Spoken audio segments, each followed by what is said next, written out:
problems Falcons had with the Alice earlier on, but now with the Esmeralda, especially now that we've arrived at this point where they're 3K up and Flap's 3-0-2. Yep. So they're in a very identical spot as to what they've been through in game number 1. Oh, Yeah. okay. This is the other thing though too. Flap is just so tanky, but Yeah, look at that. even at some point, the itemization that Onic can get here on this type of composition, is it going to be enough to deal with Flap feeling unkillable right now? Well, it does come down to that point. Whoa. Whoa. What? Okay, 2 people get stunned with the Falling Star Moon, but Kai will not commit the fight. Yeah, so the question earlier was, will they have enough like itemizations to deal with the Esmeralda? I think it does come down to that point where late game is still a problem for Team Falcons, even though you have a Claude that can just scale up. Team fighting is a bit of a stretch for them because again they have to like sort of deal with this utilities coming out from Onic, but with this amount of lead, I think Team Falcons is in a very good position to just take over the game because again this Claude is just scaling. Imagine the late game came way too sooner than Onic expected. Yeah, they built it up. Golden Staff locked in now too for Supermarket. You'd see how much gold has been able to go ahead and go in the hands of Team Falcons here just on the nature of that last team fight and what it's pretty much built for them in momentum in the game too. So that's the thing. If they don't want to lose this and then give a chance to Onic to kind of scale up in the late game, they've got to go ahead and cap it out while they have this lead. Yeah. And I think Ogun can afford to just really be more proactive right now with the use of the Kalea, since they pretty much have much better map control now. They even got a turret just now, potentially even 2 more, because Onic are just trading out this tier 1 down bottom. So this will help them a lot, really push the limits of what their lineup is capable of doing. Yeah, because the thing is they... Oh, wait. Oh, going for Flap. Oh, if this is going to be a shutdown, I don't know anymore. King Kong, of all people, gets that kill. Yeah, but it's fine though. They took the top tower. Team Falcons, again, they're playing the map. This is the point of the game where if you're Team Falcons, they're in a very luxurious position where they can just look to take trades. Because again, the idea for their lineup is just to let Super Marco scale up to the point where even if Onic forces a team fight, even if they do have the kits to deal with the Esmeralda, this Claude is just too damn big to deal with. Yeah, the Claude's going to be an issue, but I would say in Onyx situation, if they're able to go ahead and get some of these pickoffs like that, kind of solo someone out, then that is the small steps for them. Ogun probably conceal. Kirk's going to spawn it out though, so Kirk is fine. Kirk can also play the long game. You know, he can go ahead and continue to put pressure on the sides of the map. They are doing that. Like, they're putting pressure where they can. Eventually, though, I feel like Team Falcons will just put them in this situation where it's like, you have to fight us, you know? And Onic at this point is just waiting for that time to build up here. This Lord first being up, I don't know if this is one that they want to throw themselves at, because if they do have a devastating team fight again and get potentially wiped out, they could just be clearly a game for Team Falcons. Yeah, I think if you're Onic, you just have to just wait for the scale, wait for the utilities to be online on your side. I mean, they do have the utilities, but the problem is they don't have damage. Yeah, you can't go for that one. Yeah. Better to let the first Lord go. Good push up top, though, from Kirk. This is what we were expecting him to do, but mid lane. Falcons actually want to fight still after that objective. Flap doesn't land the Falling Star Moon onto anyone, but it will be enough to get that tier 1 in mid. Kirk. That's probably all they wanted. Kirk, though, he gets found out. Kyle and Haji force out the flicker. Dude, did you see that knockout strike? Yeah. To dodge the blade surge from Kyle. Who does that? Yeah. Like, you would think Paquito would just use second skill, but the problem was he didn't have the second skill at that moment, so he had to improvise just to escape the clutches of the Suyo. But then, again, Onic, you saw that amount of utility they had earlier. They're able to deal with the composition of Team Falcons, but now they have to defend Lord. This is a crucial Lord to defend. If Onic can buy time, then maybe they get a better chance of fighting the next team fight against Team Falcons. Yeah.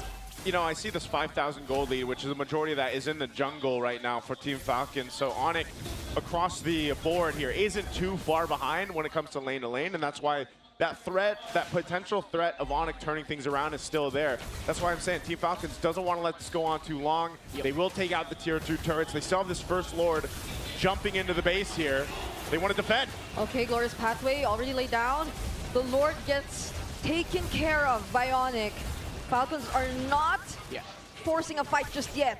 This searing torrent from Super Prince is annoying for Team Falcons. Like, how do you actually go in? Somebody has to suicide it. Even with the stolen glorious pathway for Haji, it still feels a bit awkward. So I feel like the biggest spike for Team Falcons for them to actually, take a team fight convincingly is the winner crown from Super Marco. Well, keep an eye on Ogren. 20 seconds for the flicker here. They're going to go ahead and assault the base anyway. Oh, a slightly off angle.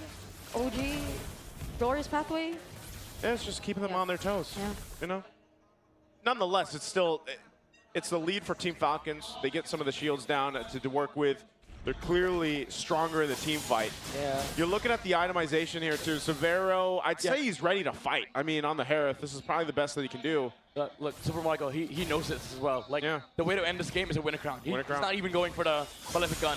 They know that they have to force the team fight in the next, 3 minutes of this game. They cannot afford Onic to buy time because, again, even if they don't have the infinite scaling composition, even if they don't have the same amount of damage that Team Falcons has, what they do have is insane amount of utility. Yeah, that's the thing working against them. There's the winner crown.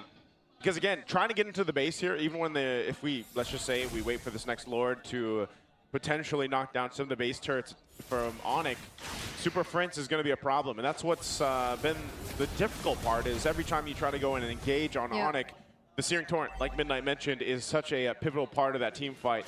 Divine Glaive here for Haji. Lord is going to be for the taking. Should be an easy take. Onic's probably just going to let this go once again. Kirk will go ahead and push up top. Conceal was used from Mogwin. No. Yeah, he's going to threaten Onic to not just go for the contest and instead use the Tsunami Slam onto Brusco. They're going to go and burst him down first. Fortunately, still has the glorious pathway Kirk though, pushing. and will escape as Kirk just works on the trades across the map. Okay, they're playing the split game. They lose their Revitalize for it. They might lose the Paquito as well. Kirk, you got to run. Maybe this is just a sacrifice. Yeah, they don't care. They don't care. And he saw this coming. Look at bot side. They're pushing out of waves. Whoa. They've dealt with the Lord waves. This is so damn genius for Onic. Now, this maneuver, yes, you lose the Revitalize, you lose a Paquito. At most, you lose 40 seconds, but you buy 2 minutes worth of game time. And that's all they have to do. This is the game plan of a team that is down 6,000 gold with this kind of composition and lineup. Team Falcons can still play into this, though. There's still potential for them to take down some of the base turrets here, but Kirk did work there. Immortality picked up here for Ogwin. Keep an eye on him as they get to the base. Lord is worked on. Ogwin wants to find one, but the stun from Super Prince, popping his immortality and forcing out the flicker as well. They lose out on base turrets, but they stay in the game. Yeah, Team Falcons, they wanted to force. Ogwin jumped on Super Prince, but he still had that ult, that pseudo-purifying from the Valir. But Team Falcons knew they had to force, they had to do something, because now Onic, again, gets to play for another 2 minutes of this game. And they get all their spells back, they get all the skills, and then they will allow Severo to farm up more on this Harith. Again, it's all a matter of time for Onic here. Malefic Roar picked up too. Biggest need of catch-up is obviously King Kong to be a little bit more, I guess, durable on the Leo Mord, because if they do look to eventually go into an Evolved Lord once that comes up to this point, they'll be in actual fighting form. There's going to be a situation where they can actually go ahead and throw themselves into a fight. But they only have one base turret too. So if Team Falcons wants to play, the advantage of having the base turrets down, they can also go for that. Yeah. Super Marco's completely locked in here now that he's got the Malefic gun. Luckily for Falcons, the Lord spawn bot side, so they do have that advantage top side. This Paquito is going to be running point on clearing that wave. So Team Falcons might just look to force a team fight during the Lord dances. Yeah, they are positioning or somehow feeling like they are anticipating someone from Onic to at least go up top first. Yeah. And that's something I also kind of noticed. Kirk has not been going away from the rest of the team as much anymore. Not at this point in the game where that decision could potentially get heavily punished. Yeah, it's hard because, Team Falcons, they've done a fantastic job of just housekeeping, wave management. So Onic feels very awkward for them to actually step outside the base, especially that they don't see anything. So they pop the sentry. Now they see the S-Man top side. They saw the Kalea for a bit, moving towards mid. So now it's a go signal for them to clear the wave, and then maybe they go send Kirk top side. Yeah, they might just replicate what they've done the past couple of Lords. This is going to be a quick one for Team Falcons. You can see that. Onic. Oh, Kirk, is he going to swing around for the fight, or Oh, Brusco. Yeah, they were too quick to burst that objective. Brusco using the Revitalize, but the Tsunami Slam gets committed just to make sure that he goes down. Kirk 2 will have to disengage. Onic lose 1. Bit of indecisiveness there from Onic. The other members thought they were going to fight. Brusco committed with the Revitalize and the Glorious Pathway. Unfortunately, the Leomord couldn't reach with the Phantom Steed, so Falcons just took a free kill onto the Hylos. Yeah, that's why I was wondering, you know, maybe you just let this one go again, or maybe they just see what they can do defending in the base. They're going to have to deal with this last base turret being pushed down here. Team Falcons looking to cap it out. Oh, great force on the flicker for Super Friends. Even popping the ultimate as well. So a lot of resources were already burned by the Super Fab. Severo doesn't have to use the Zaman Force just yet, but Falcons are already in the base. They don't want to fight. They just want to equalize the series.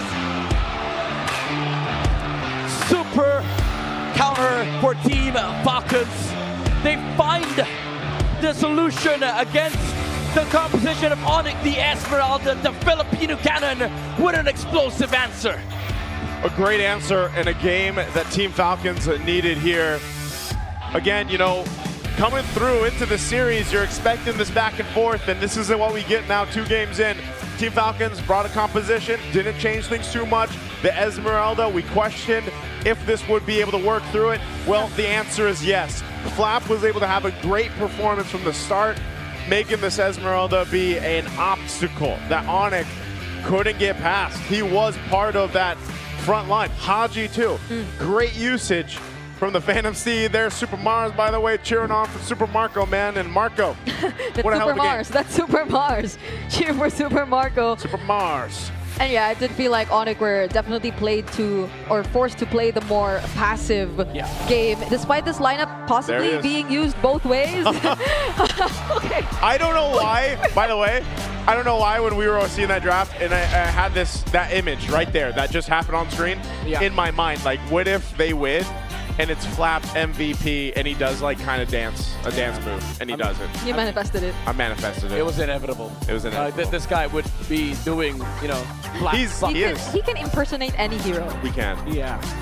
Oh man, this is, and by the way, wasn't Esmeralda sitting on a 0% win rate? Like, it's only picked once. Yeah. Now it's picked twice. Yeah. It's got its first win, so. Yeah. The thing is, there's a lot of like question marks still in this gameplay, but the downside of the Esmeralda pick was very much covered by how Falcons just took over this fight. This was the turning point, I would say.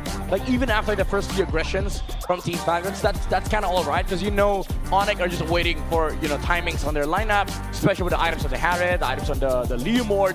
But Team Falcons went in and used all the numbers, all the resources that they have to throw their bodies in front of the Harriet and then the Leomord. And it allowed the Claw to have a massive space in the mid game, because now Onic had to deal with the Esmeralda the entirety of mid game. And it came to the point where the Claw was just too damn massive. Yeah, that's I mean, there wasn't much that we saw here in this game, just like it was for Team Falcons game 1 that Onic could do to handle it. It just felt like they were buckled in for the ride and that Team Falcons was taking them for, you know? And it'll paint an interesting picture as we go through the next game draft even, because there's just a couple things, like when you look at this is, you know, where did it falter for Onic? Was it the decision to go ahead and, you know, bring out this Valier? Was it not successful enough? Or was it just the start that Team Falcons had? That's why a lot of times when we're also talking about, you know, the early game, the early objectives being the first turtle, sometimes, hate to say it, but that first turtle is so crucial for certain compositions to scale out of control or not. Yeah, more so for Onic, because we're so used to seeing them really play the consistent post-objective fights, but you could expect the same from Team Falcons. Now that they've been able to win out on that first objective, they completely denied Onic of what they were supposed to do.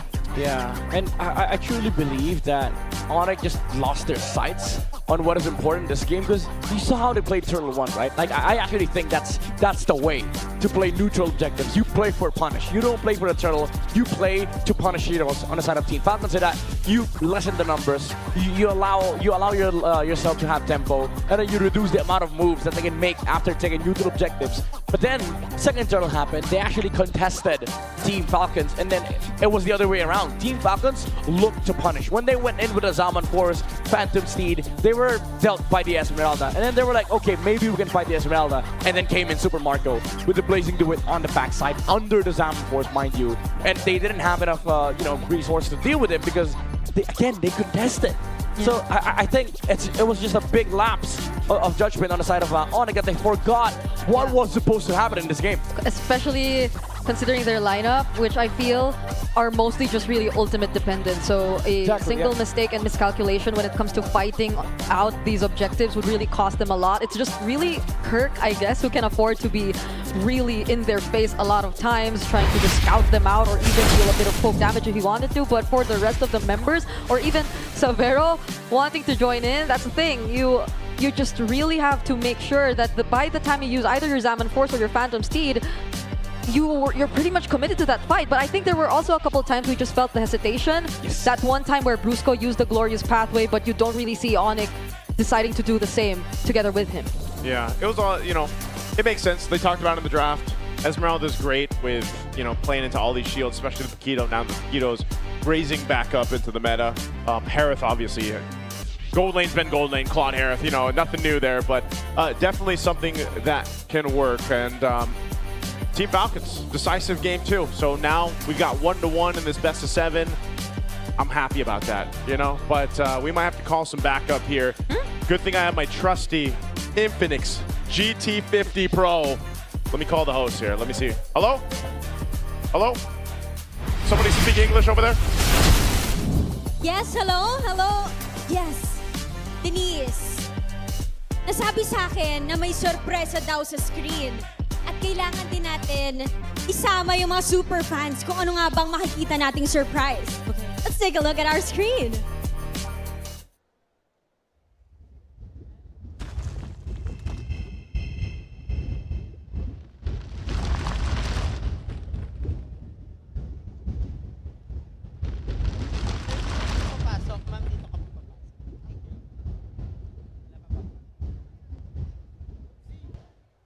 Wow, it's the GT50 Pro. The beast is coming from Infinix. You know what, Denise? I'm so excited for this. And with that, we would like to call our representatives from Infinix, Mr. Sherwin Madarang and Ms. Iya Pacheco, to join us here in the Champions Arena. Welcome. Hello, hello, hello. Hello, Sherwin. Hello, Iya. It's nice having you here.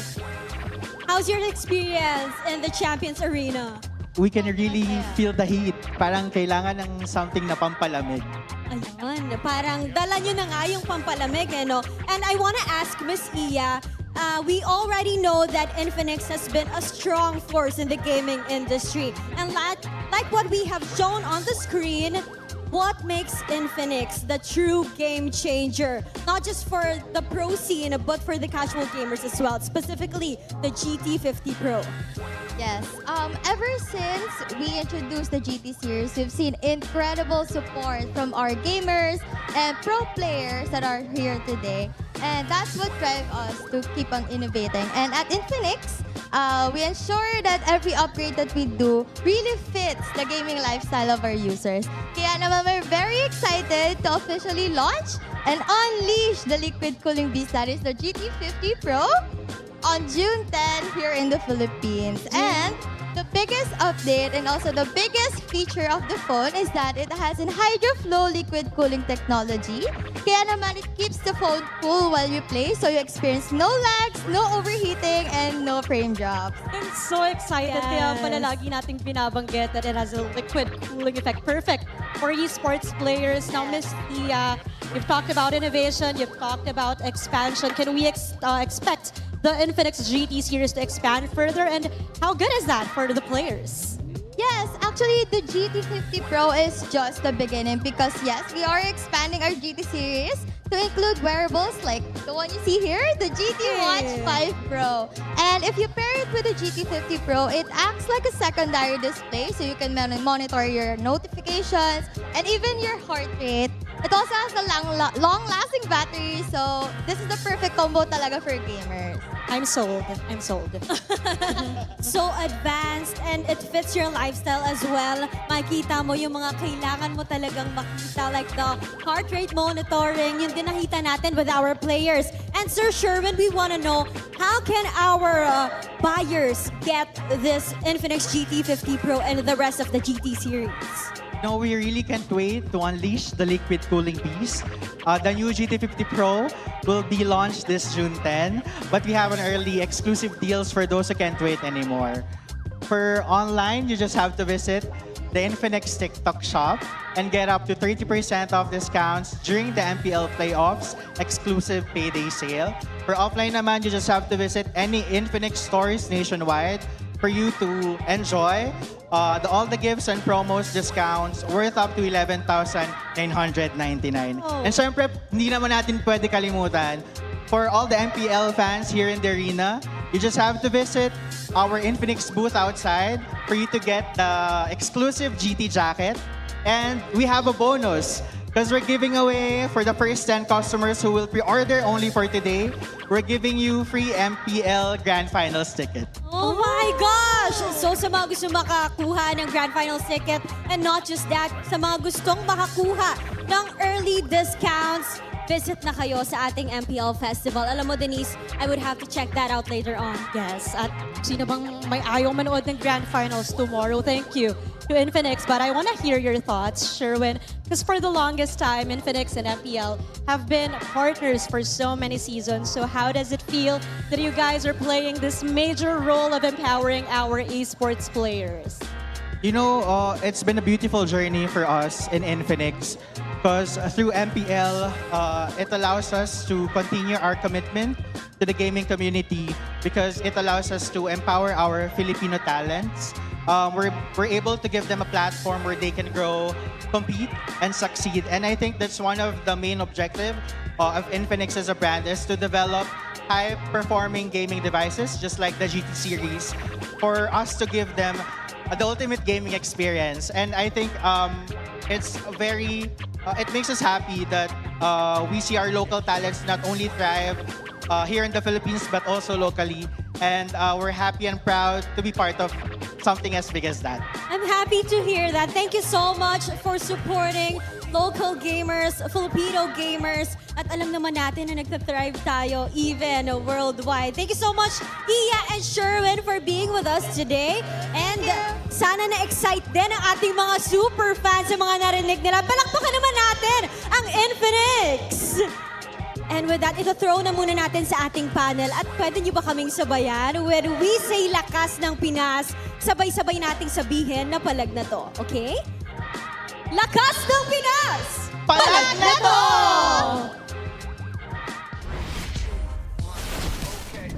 Thank you, Odin and Denise, and of course to Infinix with the launch of the GT50 Pro. Really excited to get my hands on that, and wait, you might see a few of us starting to show that off too. So, Falcons got to show off a comeback in that previous game, and it was the two picks that we highlighted. Of course, we had our doubts towards the Esmeralda, but Flap made it work. And with the presence of the Valier, Haji and the Valentina got to mark him. Tingin ko yun nga yung Valentina yung naging game changer dito sa laban na to. And you would remember that game as a game na pinanalo ni Haji, lalo dun sa mga mid-game choices niya kung ano yung opinion. But it also started dun sa first turtle pa lang. So I'm gonna show you this clip that is a precedent of what will happen. Kasi itong Onic Philippines, parang nagkaroon sila ng awkward situation where gusto nilang kumukunin yung kill dito kay Ogwin, pero makapag-sustain si Ogwin for a little bit, nakausog siya ng konti doon. Tapos ito si King Kong, mapapansin nyo na magdadalawang isip siya kung i-go ko ba to o hindi. He has the retribution, pero parang hindi pa enough yung mga skills niya. So parang kailangan niyang i-commit to kanyang battle spell, which is retribution. Tapos, that will mean that Falcons will eventually get their hands on the turtle for free dahil na-retry na nga. Tapos, Brusco was low. You could give the ultimate naman na kinopen ni Haji na naging sulit na nga.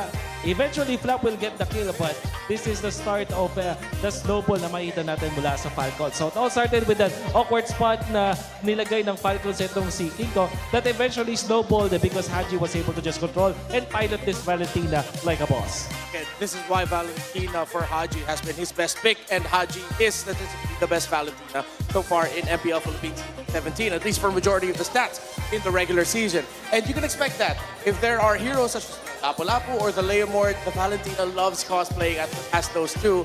Now, my question is Onic willing to give that? Because so far it seems like Falcons definitely, I think Claude for Severo, they should just not give that anymore. Meanwhile, the Valentina for Haji, I think they shouldn't give it. But before we talk about the draft, I think we can do something here. Oh, there's people around us. Hi, everyone! Cool. All right, so we're going to do a little trip around the arena. I've always wanted to do this. I was always a big fan of... wait, this is part of my dreams. Hey everybody, my name is Renmore. Welcome to my crib. Well, I don't actually live here, but you know, this is our home. This is the Champions Arena.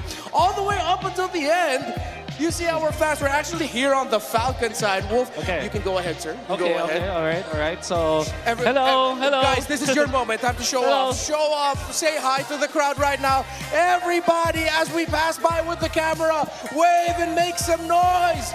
Clip this. You're gonna want to put this in your VTR for your wedding when you get married. You want to show this to your Pinapaupo grandkids. tayo saglit. Okay, so ano? Okay, Falcons fan ba tayo, kuya? Yes. Ano ang, sino ang favorite na player mo sa Falcons? Kyle. Woo! Ano ang one word to describe Kyle? Magaling. Magaling. Okay, All right. Very simple, very simple. All right, thank you, One kuya. word pero dalawang beses pinitaw. One word pa rin yun. Tama Okay, naman. okay. Okay. So, yeah, here in the Champions Arena, here at the San Juan Arena, it's just a great experience, of course, with the fans. They're always so energetic about this side with the super fan side. Okay. How's everyone doing? Mga merong sobrang excited dito, kuya. Sonics. Why are you showing off your Instagram, bro? Follow him. Give him a follow. Wait, did I see a newborn baby? Who showed a picture of a newborn? Are you new parents? Oh, that's cute. Congratulations. Oh, your niece. Okay, oh, congratulations to the family. Hey, make some noise for their family. The super fam just got even bigger. Alright. Should we still uy, can you translate this for us, Mr. Redmark? Medyo familiar naman tayo dun sa Semangat. Oh, Semangat Severo is telling them fight Severo. From Indonesia. Oh, you're from Indonesia. Okay. You came from Indonesia, alright. Okay, so... Indonesia jersey. Oh, okay. So are you supporting Severo? Indonesian. Okay. Semangat. Alright. Sige, apa kabar? Baik? Bye. Okay. Good. All right. So, of course, wait, I'm getting tired, man. I didn't expect to go around. I didn't get that much sleep, but don't worry. Right now, you're seeing the players on the screen, but we're still going around the arena. As we go around, Super Fam, make some noise! But I'm pretty sure the Falcons won't let up. Falcons Nest, make some noise! We loud here in MPLPH. Shoutouts to our Indonesian fans who actually flew here to the Philippines just to support their Indonesian representative. Of course, Severo is here. So, terima kasih for coming here. Terima kasih, that is fair salamat. Oh, yeah. Thank you. Forgetting to thank you in French. Merci. Merci? Merci. beaucoup. Merci. Tama ba? Yeah, I right? think so. Dude, I'm gaslighting myself and thinking, na. is it bonjour? Wait, no, that's hello. That's hello. All right, we're in the draft, and Okay. I sort of missed what maps we're in. Ay, That was a bit of a hike. Medyo hindi ko in-expect na mag-workout ngayong araw na to. Yeah, it's all Ganun right. pala yun. I'm wearing... Shoutout kina Hansat Bri. Akala ko hindi siya nakakapagod. So nakakahingal pala. Yeah, it is. All right, folks, watch the countdown. 3, 2, 1. Drafting phase. Don't you ever wonder why we have a countdown for the drafting phase? Oh, no? Well, I guess because of the hype or what? Why? That's true. Yeah. Well, we are hyped because this time, baka makakita na tayo ng hinahanap at inaasam-asam natin Moscow. But I think the same set of bands. Blue side naman yun ng Falcons. The hero that they prioritized before was the Kalea, actually. So, there is a big chance na ito yung unahin ng Falcons. Parang dinay nila away from Onic. Yeah. And there might be a chance here where we'll see Falcons rectify maybe their pick on the Suyo. Maybe this time they'll go for the Gwyn, the Galea quick combo we've been talking about. Atin na nga yung Kalea. So, this is what? Jushin and Claude for Onic. I think it has to be. Just lock it. Just lang rin. Yeah, you don't even need to like tease whether or not you're gonna pick the Claude. Siguro ang pwedeng alternative for that is Harley, priority for Onic. But I doubt it. Tingin ko yung Claude yung safest. Kasi parang tinake away mo na siya sa Falcons. Tapos pwede pa matago yung jungle options mo because there's so many jungle options left. There's still the Suyo, Leomord, as well as the Harley. So, can also say? Okay, so yeah. So, this should be Gwyn. Gwyn. Yeah, instead of the Suyo or Harley, just pick up the Gwyn already. Gwyn Harith. Suyo Valentina. Okay, they're still, they just want to see if they can attempt what happened in game number. But maybe this time, I'll get my wish. Okay. We'll get our wish. We'll get our wish. And we get to see a Moscow. A Moscow, alright. But I think if ever they have to change something, because earlier, right, they banned Leomord tsaka Fredrin. Kung gusto nila mag-Moscow, pwede naman nila iwan na lang yung Fredrin eh. Iwan na lang yung Fredrin. Ban mo yung Leo or just ban Leo Harley. Leo Harley, I agree with that. I think it's a valid set of bans here for Falcons, knowing na sila yung second pick. So, pwede ko kayang kalabitin yung katabi na. Meron kasi akong idol dito eh. Naka-sombrero. Pwede kayang tanongin ito anong mga suggested nyo na picks. Hindi ko alam kung pwede. Pwede sumunod kaya natin. Parang pwede. Konting sorpresa lang. Pwede ba? Pwede kaya itong lapitan tong idol ko na to. Pwede ba? Boss. Kamusta, boss? Okay lang, boss. Ano ba i-describe sa atin sino yung kinakausap natin ngayon? Actually, feeling ko, pa-introduce na lang po. Ano po ulit pangalan nyo para sa fans? Introduce yourself po. Ako si Renmar. Uy! Parang may something. I'm kidding around. Please make some noise for Coach Yeb! Okay, so Coach Yeb, meron ka bang dito, bibigyan mo namin tips, ano yung tingin mo nga hero na mapipick dito? Saan ba? Sa Onic? Kahit saan po. Harith ulit to. Harith, okay. Thank you so much, Coach Yeb. Thank you, Coach Yeb. Very good. Actually, I like that input. Instead of the Moscow na gusto natin, Harith daw ang in-expect. So ano ang benefit ng Harith, Renmar? It's a good combination with the Kalea because pag Moscow kasi, pag late game ka pa makakuha ng pantunaw mo na combination with the Kalea. But with Harith, in the early stage pa lang, yung Synchro Vision is already enough for the damage output. So maybe if ever they're gonna adjust something, it's the Arlot pick from earlier. Yes. Again, we did get to see, but it's just kanina, yung Falcons, hindi nila napatawid yung gusto nila na mangyari na mas maaga. Okay, this I like. They still open up the Leomord and the potential Fredrin, but it's most likely gonna be a Leomord here. Kasi fourth pick ito ng Onic kanina. So, yeah, I like that ban. Yeah, and looking back, maybe this might make the Arlot and Harith work better than it did in Game 1. I agree. Especially for the early. So, does that mean nakukunin ng Onic yung Arlot for the denial? Or will they go for a glue this time? I think I would suggest the glue because with the Valentina there, if they go anything with Arlot, Lapo, those big ultimates, the early game of Falcons looks better, diba? Parang ganun eh, parang binigay mo na rin lang di yung Arlot kasi they will still copy Yeah, it. exactly. Except you're just giving it to Haji and then they'll have Arlot plus whatever pick Flap ends up with. Yeah. So, we're thinking about the Leomord. Expected. It is the expected pickup. So, it will indeed be the Leomord, Arlot, and the Harith. Ang expect natin. I think we'll double down sa Harith this time. Although, parang miniwish ko yung Moscow. But yeah, the Harith just makes total sense. With the Suyo, tapos may Kalea. Isn't this sorrowable? Because you see the Leomord. Or is it tough because it's still a blind pick, you don't see the EXP? You know what? Parang mas gusto ko na pick yun over the Arlot. Right, yeah. Sora, just close with the Sora Harith. Yeah. And there's no chance kasi wala nang focus, wala nang Valentina. Yeah. The worst that can happen is kuha ng Hilda itong Onic. Yeah. So that will be a deadly pick.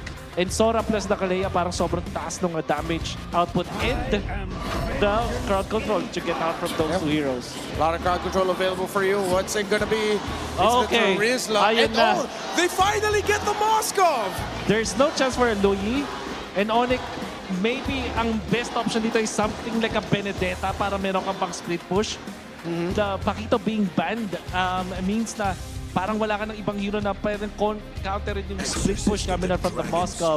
But instead it will be the Yuzhong. So far, I do like the adjustments mula sa Falcons. Tingin ko hindi naman to sobrang one-sided, but if I were to choose, Falcons have a more holistic draft in a way na meron silang late game, meron silang split push. Ang hirap nilang habulin sa mapa with the hero composition of Onic, lalo na nag-decide ng Onic na gumawa sa isang Yuzhong na pang 5-man. Yeah, numbers-wise though, lineup rating leads towards for Onic. I'm a little bit more Falcons in this one, but I think we also have to look for the timing, the early game timing of the Black Dragon form once the Yuzhong hits level 4 and how well Kirk is going to be able to use it and what ultimate Haji is gonna take. All right, it's loading up, San Juan Arena. I want to hear you scream. Welcome back, our casters.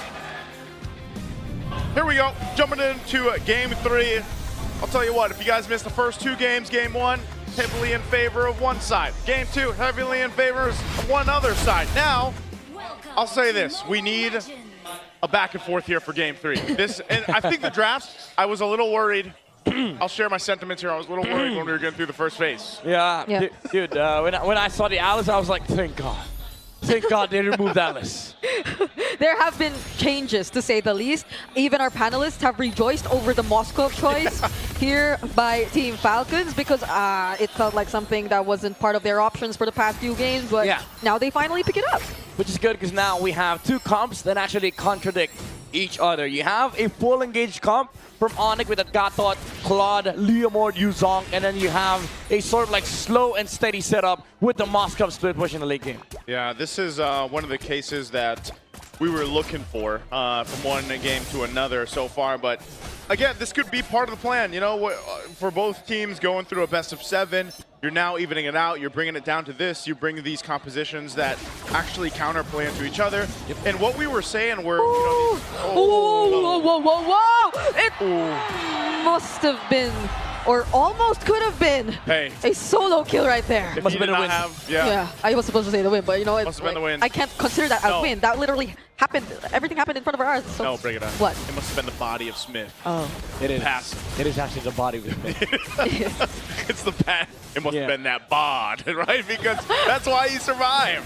Yeah, he only missed 1 minion. All Bruce Skull. Can they survive this though? The Unbreakable into the Phantom Steed! First blood is gonna be Kyle. Not so good for Team Falcons. Flap kind of survives though. Yeah, good rotations, however, from Onic. They know how important this EXP lane is for the first turtle. Unfortunately for Team Falcons, they were caught red-handed, still taking the green camp, and then the Leomord was already level 4, so now they get EXP prio. Because of that, they get turtle prio as well, and this is the scary thing about Onyx lineup. They can actually snowball, even with a Claude lineup, because guess what? Next turtle, the same problem is still going to exist. There's a Yuzhong, there's a Black Dragon in an objective fight. One thing you're going to want to take note of for Team Falcons on how they approach some of the early skirmishes, some of the team fights that break out. They obviously, I will say, it's much better that that happens and you have all this action before the first turtle. It can set the pace of a game, but now Team Falcons has to kind of respond to that. How do they do that, right? Now that Kyle's level 4, Flap, he's probably going to be an integral part of this too. Again, the penalty zone is going to be massive. And at the same time, Haji, this Valentina after Valentina, what can he do with it? But it's going to be a much slower pace for Falcons though. Flap is not on a similar kind of XP laner like the Esmeralda that we saw from him in game number 2. And the fact that Kirk has forced him to go home in their first meet, that's already a lot for Onic. I actually, you know, I like that you brought it up because I think this Trizla, even though as much as I like Trizla, like I call this guy the international placeholder because you don't really lose that late. Oh, wait, hold on, thought. Prince is gonna go in, so is King Kong. Super Marco could not get bulletproof in that one. Yeah, so this is my big concern with this Trizla, right? You don't really do anything in the early game. Wait, Super Prince, no Purify. The response from Falcons might just be another punish. They find 2 members instead of Falcons finding 1. Oh wait, Super Prince did go down though. Yeah, he had 1 HP. He was kind of bait, like he was the bait. He went back for it. I don't know if he needed to die there, but nonetheless, they come out on top of the trade. Yeah, and then if I can go back to early. Marco. Let me go back to the analysis, Marco. So yeah, what does the Terizla give Team Falcons, right? It's the slow objectives. But because of how the composition works for both sides, Onic can just go look for other place outside of the EXP lane. Because again, they already have the EXP prior. There's basically a dub already on the EXP lane. Go find some moves on the other side of the map, which is going to allow Onic to pressure the Moscow as well. And because of what we saw earlier, now this Claude is a scaling problem. Yep. 2-0 and 1 already. Corrosive Sight locked in. Very strong start for a Claude in the hands of Severo when honestly, you know, you wait for Claude to go ahead and scale up. Well, now you've got an early head start. This is going to be a turtle for the taking. Yeah, that's a Black Dragon form already. Petrify not used just yet, but it's already going to be enough. Oh, there you go. They finally do. The penalty zone won't be able to convert into much. King Kong secures the objective as they change targets and go for Ogwin instead. There is nowhere to run, and Haji barely escapes, but Kirk goes for the dive! Woo! Onic, they're feeling it this one. I thought it was going to be closer, but it all fell apart again before the first hurdle. Yeah, Kirk got frustrated. I wanted to play Paquito last game, but then you picked it up on Marco. Oh my goodness, Severo actually made it to that fight. He got the gold. You know what? Onic, they got frustrated, man. They're styling on Falcons. Yeah, after game 2, they were like, okay, Flop might have been able to dance around us on game number 2. Now what does the Terizla do? Yeah. With you on Terizla, there's no explosive movements coming out from Team Falcons. So Onic, they can just move around the map, constantly look for pickoffs. Yep, they're going for this turret first. Ogwin can wait. And now that they've taken this turret, Ogwin is looking to fall next.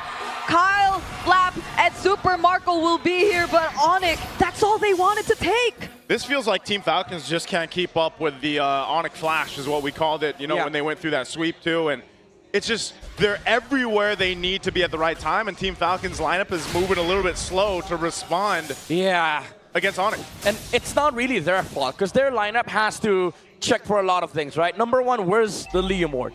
But even step number 1, they can't even check the box, because the first guy that they see, the first contact is always the Yuzong or the God of Gacha, which becomes a little bit problematic for Flap, because even if he finds the Leomord, even if he counter-engages, the Yuzong just destroys the backline. Okay, Brusco, could he be taken out here?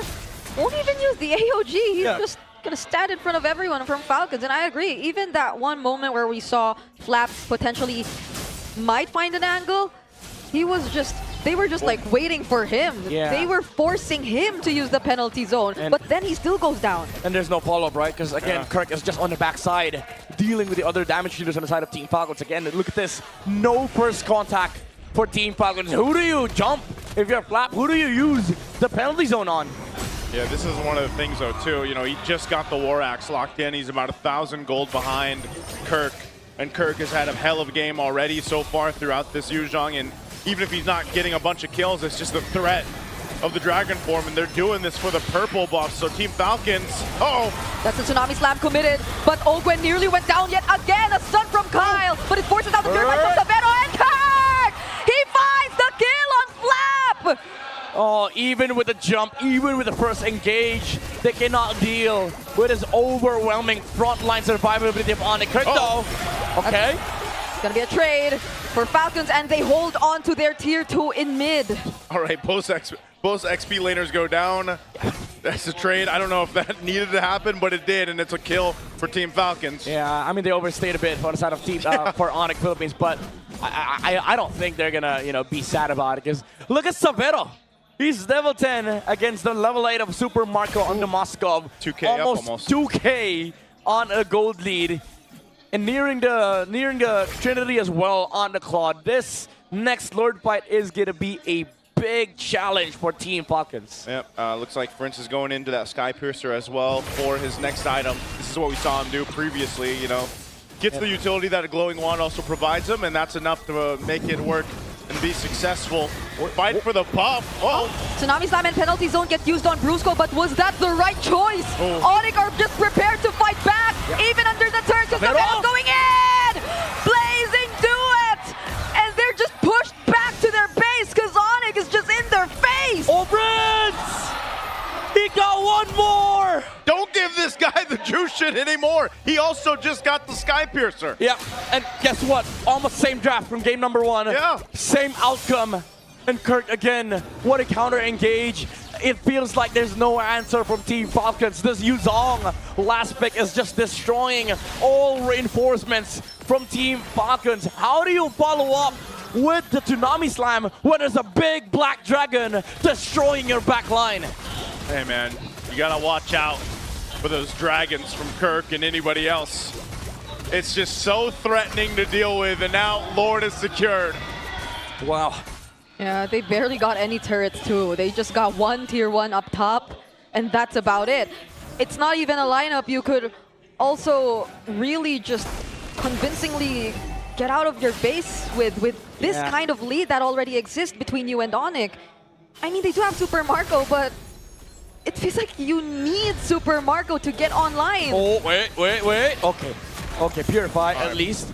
They force out on Severo. They do get a Purify out, so Severo might want to keep things in control.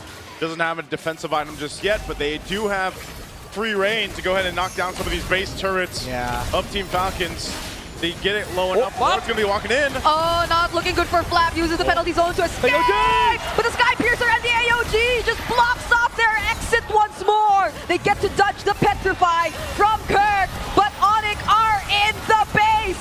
They still have the Lord, and they don't want to mind anything else, anyone else. They see nothing but the base as they secure game number 3. Once again, Onic showcases mastery, dominance in the House of the Dragon from the House of Kirk. Season 4. That's what we're going to. No, wait, sorry, that's Season 3. That was Season 3, yeah. Hey, we're going to Season 4. But man, I'll tell you what, that was as dominant as we saw in Game 1 for them. I thought it'd be a different result because of the draft, man, but no. It doesn't matter. They still come in through with the Onic Flash. Yeah, we did get the Moskov, but I don't know about the Terizla. Again, it just opened up the game for Severo. He became too massive.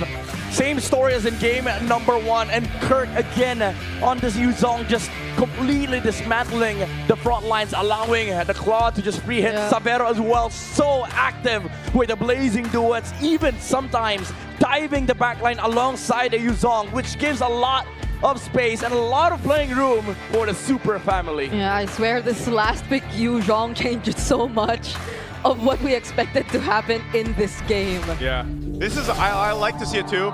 So Vero's going to be MVP here. Oh. He's got him. No, man. I've been loving Severo. I'm so glad he's here in the MPL Philippines. Yeah, dude. 5-0-9.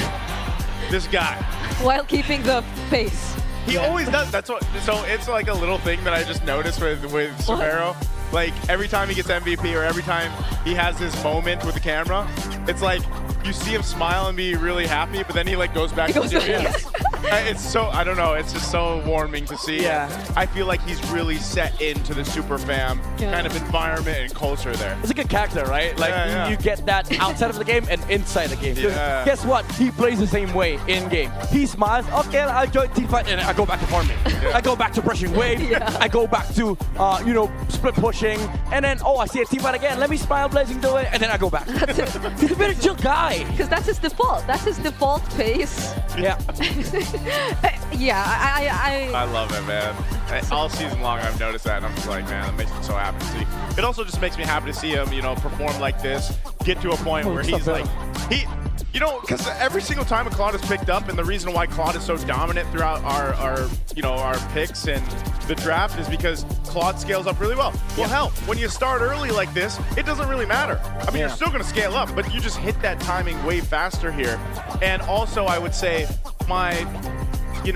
maybe my second MVP for this was actually Kirk. The Black Dragon form, the way that it started too against Flap that's so solid because, hey, I will say we saw Kirk make some mistakes yesterday. Today he's playing out of his mind in a very important match to get to the grand final. Yeah, and to be fair, even game 2, like he was playing okay, It's just that he was countered. This game, no counters whatsoever. Even though there's a Valentina on the other side, there could be 2 dragons this game, but it didn't matter because every time he used the Black Dragon Form, there was always that threat of the AOG and the Blazing Duet, which is, funnily enough, wouldn't work if you're not Onic or if you don't have synergy, because the way that Onic played this game is they go play front to back and then the Yuzong dismantles the back line. You can just leave the Yuzong on the backside, right? And then just deal with the frontliners of Team Falcons. But what Brusco and Savero keeps on doing is we don't have to worry about Kalea. He's useless. Yeah. Let's just kill the Moskov, the Suyos, the Valentina.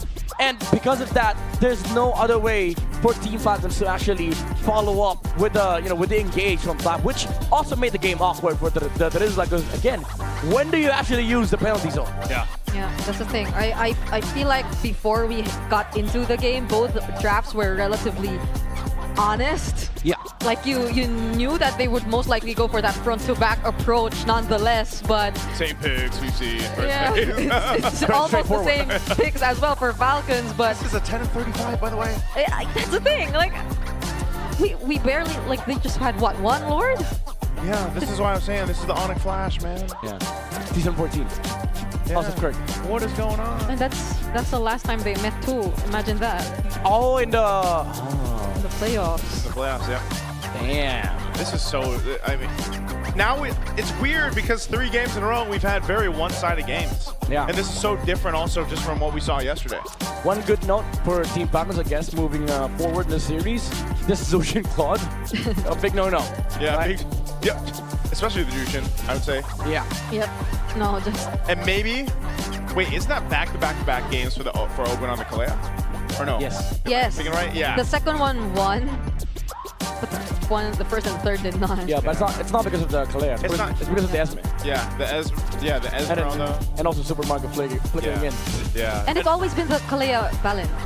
Yeah. Yeah, I don't know why. Where's my Kalea Gwyn? Hello. After Haji played so many different mid-lane picks Mid-laners. too, I'm so surprised that we're just getting Fallon. Dude, in regular season, we saw a lot of like Gwyn, Years of grinding.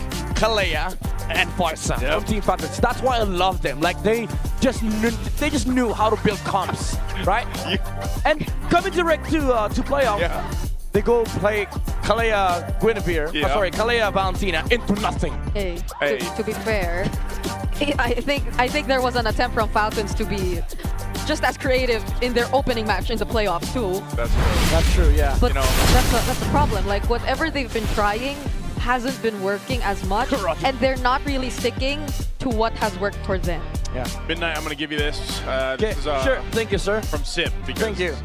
As soon as I hear dude, and I see I hear the gears grinding, you need that. It's purified water that's filtered through volcanic rocks for a crisp, clean taste. That quenches like no other. Quench that thirst. Take that sip, Midnight. Yes, please, please. There it is. Okay, do you need a fan? I'm good. Yeah, Oh there wow, you- yeah, there you go. There you go. No, this is a manual fan. Because people are probably sharing the sentiments, and that's why comfort's important. Thank God for the players over there having the max 5D Yes, sir. on stage. That's clever engineering, keeping these teams locked in, no distractions, just pure performance. Brought to you by TT Racing Philippines. We have your back. These are. I always look at these. These are the Swifts. Not Yeah, the, Swift X Pro. Yeah, Swift X Pro. Make sure you guys get those as well. There's tons of shares to choose from. Also, we're calling all the super fans. If you guys want to go ahead and connect with the most passionate community out there, scan those QR codes, MPL Philippines official Facebook group, the Superfan channel, and the MLBB official Discord. That's all for you guys. Get your all-access pass to exclusive content, the latest news, and community discussions. You can lead the conversation and have a chance to be featured as our super fan of the month. Be part of the MPL Philippines family. Scan the QR code right now on your screens and join the conversation. See you there. See you there. You guys can talk about this Kalea Valentina situation. Say whatever you want. See you there. Go. I'm sure, discuss. if you feel the same way Midnight does, just start with, dude. No. I'm just saying discuss. You don't fight. Just discuss. Dude. Okay. Yeah, just Start. discuss. Don't start a conversation with dude. I mean, that's what you do. It's so abrupt. Sorry. Right? That's what he does. Am I wrong? No. You know that Midnight's about to make a point if he starts with, dude. Like, that's just how it is, right? I know someone else wants to make a point. I think later we got a special guest. Let's throw it over to our on-ground panel. Evas, maraming salamat, Womi, and of course the casters as well on the English broadcast. Redborn Wolf still here. Before we loop in a important guest, I think we just have to ask real quick for Wolf thoughts on the execution, because I feel like drafts were all right with it, but the execution was kind of off. Parang tingin ko kasi lumaban sila dun sa time na parang safe to safe siya for the side of Onic Philippines. Parang yung play nung Onic Philippines ay time man. Tapos parang tinipilit nila yung bakbakan dun sa gantong klaseng realm. So ibig sabihin, yung Onic Philippines, nakuha nila yung game na gusto nilang laruin. Yeah, and I think now we have to address a big elephant in the room, which is, no, not me and my obsession with Moscow, but Super Freeze on this Juicin has been stopping a lot of the aggression that Falcons wants to do in the early game, and in 2 games now has led to Ogwen and or Kyle getting taken down very early. I think yung Jushin, isang hero na nung pagkakalabas pa lang gamit na gamit agad ni Super Freeze, so automatically banned against them. And the reason why the Jushin wasn't picked there by Onic Philippines in game number 2 was because of the bans. Tingin ko dahil sa red side doon yung Onic Philippines, blue side. Now ngayon nasa red side sila, nagkaroon sila ng chance na kunin yung hero na yon at sobrang masterful nga naman ni Super Freeze. I think yung way niya na paglaro ng isang Jushin is sobrang aggressive. Nakita naman natin na mataas yung river control nila because of the aggression coming out of from Super Freeze. That's why even with just the Gatot Gacha, parang napaka-oppressive nila from the mid lane. Yeah, and that was in the keys to victory earlier, where we said that river control is very important here to be managed, especially on the Falcon side, because that's been one of Onic's biggest strengths, not just in the... Well, we didn't see that much of it in the regular season. Back then, it was the jumping pattern. It was really in the playoffs. But the more we talk about this, I feel like it's time for us to loop in our very special guest live from a very iconic setup in Indonesia. It's our good friend Mirko joining us on the broadcast as we loop in. What's up, boy? Yo! Hey, what's up, boy? How you doing, boys? How you doing? We're doing good. Loud. Sorry. No, but we're doing good. Yeah, we're doing good. All right, so as everyone knows, MPLID is taking a break. Their playoffs are going to be in the upcoming week, but we just want to get your thoughts on a few things here. First off, how are you enjoying the MPLPH playoffs, man? Thoughts on it so far? Hey, dude, I mean, it's great. So far, I've been really enjoying it. You know, the viewers have been enjoying it as well on the restream. It's fantastic. I always enjoy MPL Philippines, and this season especially, we're 100% mirror blessed. I got all the predictions right. So far, it's also very close in the lower bracket finals. Onic and Falcons are definitely competitive, just trading a lot of one-sided victories. But of course, one of the biggest headlines heading into this preseason is, of course, that big trade. Kelra going to Indonesia, Severo coming here to the Philippines. How has, for people who may have missed out on the action in Indonesia, how has Kelra been? Dude, Kelra's been horrible, you know. Nah, I'm joking. Dude, he's Kelra, you know. Like, any team he joins, he's going to pop off in, especially because he's an Onic. He's already in the best team in Indonesia by a long shot, so Kelra's popping off as expected. I think it's more surprising that Severo is connected with the rest of the team quickly. And speaking of Severo, he's the first import player in MPLPH, and I'm personally impressed about his performance. But how about you? Are you impressed about his performance? What are your thoughts about Severo so far?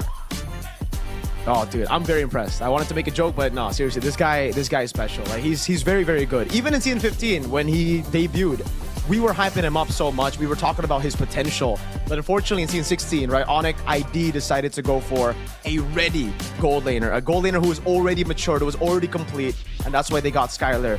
But yeah, I think Severo, even from Season 15, all of us were saying, the analysts, the coaches, that he can have a higher peak than even Skylar. And he's always been the richest when it comes to the gold lane. So how do you feel about being the richest caster, Mirko? Don't answer that question. I feel like these. You are the richest caster, Wolf. Pinaka rich. You are Pinaka rich right now. And so another Pinaka, if you know, you know. So this is what it feels like with two rich people talking, and me as a normie, I'm just here. I'm just like, all right, you guys duke it out. Oh yeah, kidding aside, Mirko. MPL idea has been, I guess, interesting is the word that I would use. It's just making it very chaotic. But what are your thoughts about the regular season of MPL ID? Dude, it's been amazing. Honestly, I think this is the best regular season we've ever had in ID. Everything was so close except for number 1 and number 9. Unfortunately, those were decided very early. Onic are clearly the best team. RQ are clearly the worst team this season. But number 2 to number 8, it was close all the way to the final day. We even had a tiebreaker scenario. the fight continued all the way to day number 3 of week number 9. Navi versus Geek Fam to make it a playoff. So regular season ID is amazing. I just hope that the playoffs gives us similar vibes. I hope it's not just Onic trashing on all the other teams, as usual. All right, since you already touched on the playoffs, and we know Onic being Onic in Indonesia, who's the one team that we should watch out for in the MPLID playoffs? Renmar. What is this question, man? What is this question? You have the green robots right there. You know, they're choking all the time. We have the red robots in Indo, bro. Bigatron, my goats. Hey. The goats. Let me tell you about Bigatron. Let me tell you about Bigatron, all right? They're pretty bad. I'm not gonna lie. You know, they're pretty bad. At least you're honest. They're only bad against lower teams, okay? If they are going up against teams that you expect they would smash, they will lose. But if they go up against the top teams, they for some reason show up. I don't know why. We even gave them the moniker of Robin Hood because they steal from the rich and give to the poor every single time. God. They were actually the ones to make the tiebreaker scenario and all that possible. So thank you, BTR, for an amazing regular season. Horrible win rate, but again, as I said, it's about beating the top teams. And guess what? No other team is worse than Bigatron right now. So they're gonna win everything, Wolf, Renmar. Seems like it's gonna be a really tense time for the fans of Bigatron Vitality. But hey, My goats. it's time for us to wrap this up just in a bit because the draft's about to start. So this is a two-part question real quick for the lower bracket finals. What's your mere bless? Since you said it's been a bless so far for your predictions. Okay, so far, predictions have actually been 100%, so I'm gonna go with the same prediction as the video. Falcons 4-3. That's sad because I want Onic, you know, I want Severo, I want King Kong to make it. But let's just leave it at that. I don't want to curse anybody. I love both teams. They're amazing. And TLPH are already in grand final, so it's okay. All right, so let's see if that'll be a mere curse or bless. One last. Personally, who do you want to see move forward? Predictions aside, analysis aside, who do you want to see move forward and face off against Liquid and get that ticket to MSC and EWC? Onic Philippines. I think I want to see that. After yesterday, like, dude, what the heck? Come on, yeah. I mean, the Sonics are amazing. That's one. And then to see them in the grand finals. Plus, Game 4. Was that not the best game of playoffs so far? And it was Onic TL, so we got to get a rematch. Right. Well, thank you so much, Miracle. I know you have to get back to the watch party, but it's always great to have you here in FPL Philippines. Thank you. Say bye while waving and give us a big smile. See you, goat. There you go. My goats, Bigatron. They're gonna win everything. That's my goat, Mirko! Okay, thank you so much, Mirko. At syempre, ipapunta na tayo sa ika-4 na laro ng ating series na to. And he did say that it will be Onic Philippines that he wants to see. And I don't doubt that because I think he's a Severo. He's from Indonesia. Severo's from Indonesia. True. It's easy to really correlate that. And I feel like itong Onic Philippines, nagbago sila sa playoffs, Redmar. Hindi ito yung Onic Philippines na nakita natin ng regular season. Yeah, well, what Onic is showing here has been a lot of growth. Whatever the results of their scrims has been leading into the playoffs, I feel like this is what we're seeing. We put a lot of focus on their jungling pattern during the regular season. Here, it's just that surprised, unabashed aggression in the river. Manggugulat lang sila na biglang mag-pick off sila, magpo-force sila ng mga laban na 4v2, 4v3. Parang nakakagulat lang ata para sa Falcons. And even for the teams that faced off against Onic PH so far in this playoffs, that where is this aggression coming from and why can't we read them? Yeah, I think it's coming from comfort. Kasi, I say that because they're picking heroes that they have worked with before, like Katot Kacha, tapos meron ka Jushin. So, tingin ko yung pagiging kapisado ng Onic Philippines, yung ganitong klaseng playstyle that gives them that aggression factor. So parang, because you already know your calculations in your head on which heroes you can kill or cannot kill, that gives you more leeway to be aggressive at the right moments. So, we go back to one of the biggest questions we had at the end of the draft in the previous one. Especially after what we saw. Is Super Friend still going to end up with the juice in? Because I feel like if Falcons want any semblance of control in the center, they have to think of a way to make sure the juice in doesn't end up there. But surprisingly, it's actually Onic who bans it out. This is something that I've seen about Onic blue side this playoffs. When there's a pick where it feels like their opponent needs to address, because they want to pick it, they banned it out themselves. Yes. So it will be the Paquito. So yung naging sagot dito ng Falcons kanina is still the Kalea. And they combine up with the Claude. And I think that's still a valid decision here mula sa Falcons. Ang tingin ko magiging sagot doon ng Onic yung magiging babago na. They will not go for what they did in the game number 2, which is the Hylos and the Valier. So baka bumalik sila doon sa gatot na sa aggressive mid laner. Like Gord, for example. Well, Gord is not an aggressive mid laner, pero parang it kind of counts like that. Parang yung mga may constant na pressure pa nga. So ang Falcons, they do have that, the Claude and the Kalea. Pero if ever, they can opt to go for the Kalea plus the Valentina agad. Kung sakali, kasi may chance din na yung Onic kunin agad yung hero na yun. Falcon says, we like the Claude, we don't want it to right. Severo. And instead of picking up the Kalea, they want to pick up the Suyo. They are giving the Kalea to Brusco. Yeah. And They're ready for this. Well, I think ang kanilang gagawin naman is Valentina third pick in that scenario. So if you're Onic, I think you're fine picking up the Harley agad. Harley and Kalea, tapos meron kang Paquito sa gilid, parang sobrang aggressive na pwede mong paglaruan. At the same time, meron ding benefit na kunin na yung gold laner for Onic Philippines for Savero against the Claude, which typically comes down to Harith or the Moskov. Yeah. They'd be keen to pick up the Harith again, but There's the Valentina. there's the Valentina as expected. And Kalea perhaps. Get the Kalea. It's also one of their comforts. Talk about Onic and comfort. Yeah. That is comfortable. But of course, this is a comfort as well, and it's been great. Yeah. And I think this is sort of Onic telling Falcons, sure, get the Kalea. Yeah, we still lost that game number 2, but I think they're still okay with it. Because so far, it's been 2 games where the rotations early on of the Kalea and whatever pick Haji ends up with, which has been the Valentina, to them, it's like it's not good enough for them. That's right. So, ang nagiging sagot dito ng Falcons will definitely be yung perhaps yung kanila maaga pick dun sa mid laner like a Gord para dito kay Haji. At the same time, pwede ka rin pumili na ng iyong roamer for Ogwen, which in this scenario, yung Kalea ay nabalik pa sa nila.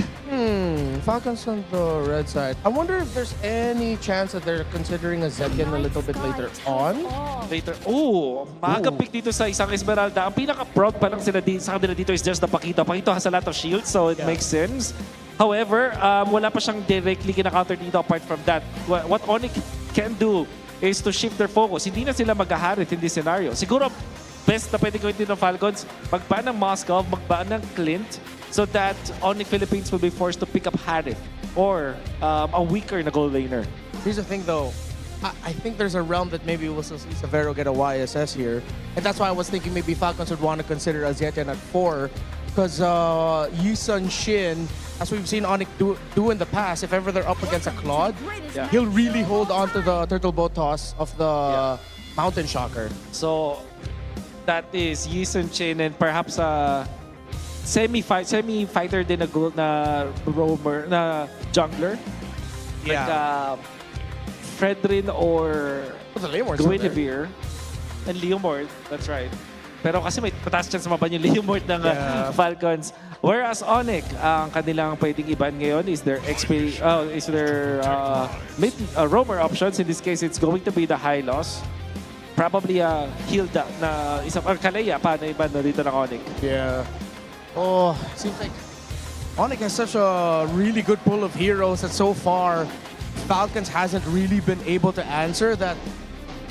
I feel like Falcons is wishing that your wishes came true where we get an extra bat in the second phase. Ganun na nga.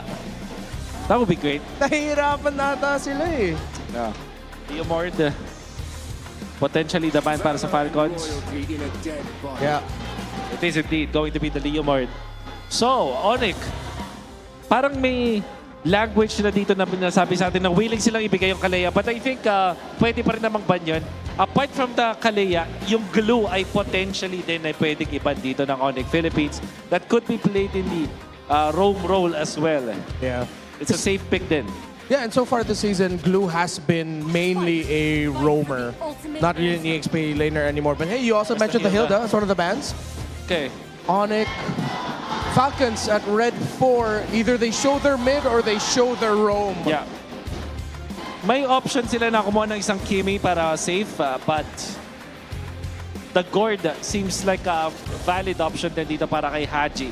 So ang benefit ng isang Kimi is hindi naman din talaga ganun kadaling i-pressure. You can pick up the Wind of Nature para kontrahin yung Pakito later on. And remember, yesterday, this was also the hero that was used by Team Liquid. But it instead will be the Eve kahit ang composition dito ng Onic may pang backlines.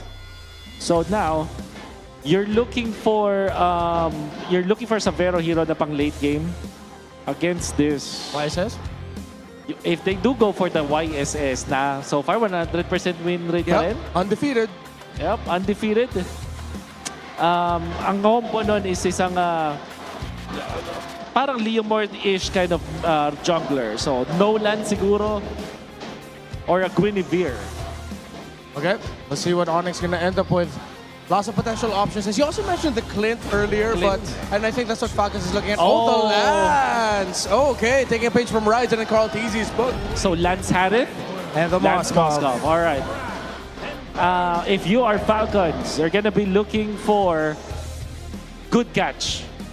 Maybe this time Kaja, or what if sila'y mag-Beleric dito sa composition ng Onic? With all the dive, with the Valentina on the other side, but the Valentina will most likely get the ultimate of the Eve. You need a solid, tanky front. You don't really need to go that fast, but it just can't be the Esmeralda frontlining. Tanky na frontline. Dapat tanky, oo. Ang kailangan natin dito ng Team Falcons. May option ng Atlas din naman para sa kanila. Atlas Eve, napakalakas na kombinasyon pa rin. Hindi binante ng Onic Philippines dito. Yeah, that might have to change the idea though for Falcons with the Valentina having a chance to get the links. Oh, I did not think they'd actually consider this on the back of my head, but I have slightly negative feelings about this. I share the same sentiments. Tingin ko kasi yung Cupra, hindi ito yung hero na kinakatakutan ng mga Lancelot users from before. Granted, meron ka ng bouncing ball for the dashes. I guess Ipakito hates playing up against this hero as well as the Moscow, but Lancelot hindi ganun kalaking factor para sa kanya. Hindi din ganun kalakas ang Cupra sa metagame natin yun. So, as much as I want to say na maganda yung mga ganitong klaseng picks for Falcons, parang mas papabor ako sa Onic Philippines. All right, we're heading on to the next game. Casters, welcome back. San Juan Arena, make some noise! All right. Not the draft I was expecting, especially the swerve there at the end. But hey, maybe it can work to even out the series here for Team Falcons. Akufra, Midnight Akufra.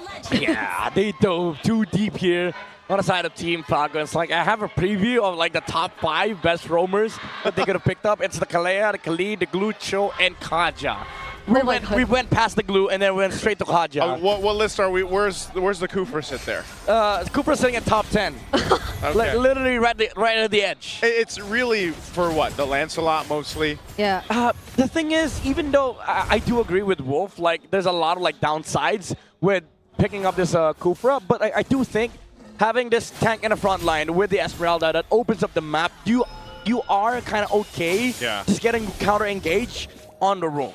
And I just love tanks in the front line, you know, because that's the way you got to play it sometimes. Yeah, because you need somebody to open up the map, right? Yep. Okay. And this Kufra allows for counter engage against the Paquitos, the Valentinas, even the Moscow.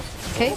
And honestly, I feel like even with Falcons occasionally waiting for the opposing team to engage, it sometimes just really works in their favor because then they don't really need to force themselves out in order to put up that box, which I feel like we might see more so now in this game because they finally picked up a different mid lane, and that's going to be the Eve. Yeah, so we literally see the box. I just wanted to say they picked something else, but did it sound different to Like you? finally, you know, like I honestly agree, like finally we see a box, right? Like we see the Falcons box. Yeah. And hey, but that's also partially because Super Prince has a Valentina, right? Mid lane though. Whoa, bouncing ball stopping Brusco from getting out, but the Revitalize What? is gonna keep him alive! King Kong instead finds a double! Falcons can't just get a break, man, in the early game. Yeah, so this is the downside of like having a Kufra in this metagame. Like you don't stay in a fight. Yeah. As long as like the likes of the Glues, the Hildas, the Khalids. You literally do like 2 things. Yep. Yeah, You jump on in and you ball. and you ball. That's it. After you ball, you're done. You're done. You know, fighting for this first turtle. Falcons do have control of it. They'll take it, secure, that's fine. King Kong was getting his buff anyway, and he's got 2 kills up ahead. Yeah, they didn't want to engage because you know the whole game plan for Onic is just to scale in the late game. They have a Lancelot and a Moskov. Every single objective fight is going to be hard for Onic unless they take down the Cooper first. So Team Falcons, you know, Ogwin and Flap around objective fights when they're together, like the tank in the front line with the counter engage with the bouncing balls and also the Titan's Rage, then you're a lot stronger. But if they're split up, Onic might, you know, find a way to engage. And so what happened in the beginning was just a bonus for Onic and them just really gaining an advantage they didn't need to work hard for, because Falcons were the ones who started that, I believe. And so you see how Onic have been rotating, even just occasionally stealing away some camps from Falcons, but not necessarily into a major team fight that could happen. Yeah, Falcons do a pretty decent job, though, just finding the gold and XP they needed across the map. So despite giving those 2 kills over earlier on, you know, they're still in a really good position. This will ultimately lead them to being well equipped for that next turtle to go ahead and secure it again. And if they can continue to do that, then they put themselves in a good position to allow Super Marco to get where he needs to be on the Claude for this. And hopefully Kyle set things up too. Okay, that's a no-go. That's Brusco. But this is what you expect from Ogren on this Kufra. He's going to see if he can make plays happen. Again, the big ones will happen when he has a flicker. Earlier, he had to burn it defensively, not to go down. Yeah, that's I would say the benefit of having this composition from Team Falcons is that it's so stable. Like, you just have an overall game plan, a blueprint of how you want to play this game. You allow the Cloud to just scale up.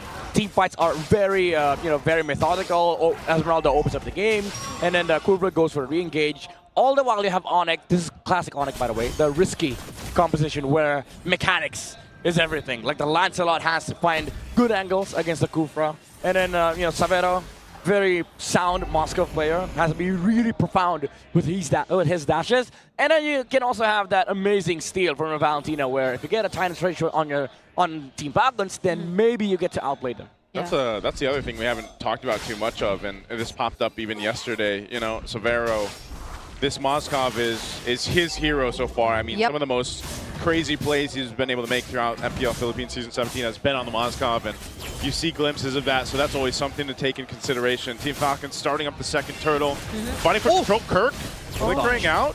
They're fighting for the space. Super Friends holding on to his own Kufra ult here. Brusco's pretty low. Pops to revitalize. Yeah, Onic want to fight this time. Super Prince used the IMU already, though. But that was the space they were trying to create, but they still fail to take the objective for themselves.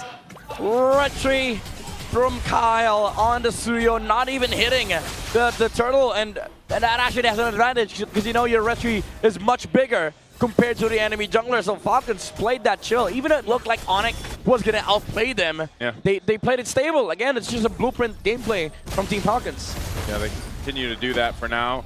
Around the objectives, this is also just kind of what you expect with this kind of lineup. Like you mentioned earlier, Brigida, this real-world manipulation with the Eve is great for Haji to kind of play around. So for Onic, it's more so of how do we approach these team fights in a way of getting the advantage or the upper hand, of being able to pull back if we need to when the RWM is dropped down. And, you know, that's something that can help them secure a team fight. Also, they got to get in position to be able to do that. Now, yeah, Lancelot can go ahead and maneuver through those fights and everything else, but that's why potentially this Kufra is such a good pick, the counter pick, to kind of help alleviate some of that pressure that a Lancelot will do, even to an extent the Kirk on the Paquito. Which makes the choice for Super Prince much more interesting, I feel. Because earlier when he picked up the Tyrant's Rage, I think it was just a way to get more space or buy time, but not directly through like creating space. It was just holding down one member. And speaking of holding down one member, Brusco, forced to use the Revitalize, gets to take the Unbreakable and stun Flap, but Flap is still alive! King Kong goes for the chase, though. Here's the SOD from Savero, joining in at the perfect moment. Kyle looking to be next, but he gets back to safety. Dude, so Savero doesn't miss these SODs, and another double kill for King Kong. Yeah, this is, again, the advantage of this comp from Onic, the outplay potential. Even though it looked like Falcons were the ones dictating that tempo of that fight, Brusco held on. He was like, guys, I can sustain, I can regenerate, we can fight. And then the SOD came out from the Golden Boy. Oh my lord, the outplays are actually real. Team Falcons, they're now starting to feel the pressure. Okay, no SOD for Severo this time, but they get a turret even before this objective, which Onic might have just let go. Yeah, they don't it's care. just Brusco right here. Ogwen doesn't have the Tyrant's Rage either. So that was just about it. A bit of info, but they still split up. Yeah, look at top lane though. They don't care. Again, they're just looking to trade here for Onic. They're waiting to scale up as well. So from the POV of Onic, if you want to farm, sure, let's go farm. Because again, we get to the point where we can outplay you with this Moskov from Severo. And we've seen that even up against TLPH. This is not a problem for Onic. Hurt could be in trouble. Oh, no, no, no, no, no, no, no. Oh! Massive, okay, SOD doesn't laugh at the Tyrant's Rage! Coming in from Ogwen, made sure that Kirk could no longer run. Brusco getting slowed down, but he will still survive. Kyle? Yep, great pickup. Kyle, oh, he's going for Severo, not going to be able to get him. Good pickup by Falcons, RWM. Whoa, that's a stolen RWM, but they see Ogwen charging, would not want to risk it. Yeah, that's a good force on the side of Team Falcons. Even though Onic sort of overcommitted onto forcing that trade with the SOD, I don't think it would have been a good choice anyway. They would have been fine with just split pushing the map, put Moscow on top lane, let the Lancelot farm. And Team Falcons, again, this is the way they want to play this game. They just go play Blueprint. Oh, and force. Brusco didn't let that AOG onto anyone. Wasn't even able to create enough space. Kyle will go in. They take that tier 1 in mid, and Super Marco will find Kirk. Wait, what was the play there? I mean, you got both splits happening on top and bottom. I'm wondering what did he just want to clear out the waves and maintain the turret or what? I don't know, man. Again, they're losing sight on what is important. Just farm King Kong, though. Oh, the dodge! Kyle will be okay. Falling Star Moon from Flap, but the fight ends there. All right, fight ends there. Again, mistake made by Onic. So in this case, Falcons keeps control of the map, keeps things in pace for them, and they're built up for a really good take of this first Lord, unless Onic wants to fight it. Again, Team Falcons, they can actually just force any fight that they want. They have all the kits in the world. The real world manipulation, Esmeralda opening up, and the Kufra with a counter engage. They just have to be wary of the outplay potential from Onic, especially with the dodges from King Kong. He dodged one Tyrant's Revenge on the Kufra earlier, so should just, you know, be on point with the time against OD though. Okay. It's still going to be Falcons taking this first Lord. Brusco doesn't look like he'll get out of this. King Kong 2 will get punished. Winter Crown already committed. Brusco somehow finds his way out as Kirk will just try to clear out this mid wave. Severo's he's knocking down turrets though. This is one thing that Falcons have to maintain. Yeah. That's a shield that gets bursted down too with that push that Severo's able to make happen. They want to make sure that they keep tabs on him. Yes, they've got the Lord. They can charge in towards the base here. But someone's going to have to go ahead and deal with this split pushing that's happening. Yeah, I thought Ogwen was going to flicker on to the Moskov earlier. This guy has no Purify, by the way, so Onic should be careful and should be concerned where the Kufra is coming from. Because again, there's a lot of ways for Falcons to just force a fight, engage, and jump on targets that they want to go for. Yeah, Brusco has to really block off these Tyrant Revenge jumps to get the box from Ogwen. Super Marco is massive right now too. 2,000 gold ahead of Severo. He's looking to go guns blazing when these team fights happen. So shield will go down in the mid. Super Marco also picks up the Wind of Nature now. So they're in great fighting form, and this lineup is going to let them kind of force a fight into the base if they want to. Haji using the RWM. I think Kong goes in, Phantom Execution, AOG2 only lands on one, and the Unbreakable on Kyle as well. And they hold on to their tier 3 in mid. That's just a few hits away from being taken down though. Yeah, bit of an, I would say, over defense from Onic. They committed the AOG with the stolen real-world manipulation to clear the wave. They didn't punish the Kufra. However, they did force out the flicker on Haji. So maybe they use this time to force Falcons, but the thing is, again, this block from the Esmeralda is kind of annoying. Oh, Thorn Rose gets to dodge that Tyrant's Revenge! Ogwen might get punished here, but Super Marco instead goes in! He gets pushed back just a bit and is forced to PMI out, but the SOD makes it inside the meadow in the play! He finds the kill on Super Marco, and he almost made it out of there alive! There's King Kong. He can go back. AOG gets dodged by Kyle. Kyle is still alive, but Kirk goes in with a knockout strike. But Kyle is in for the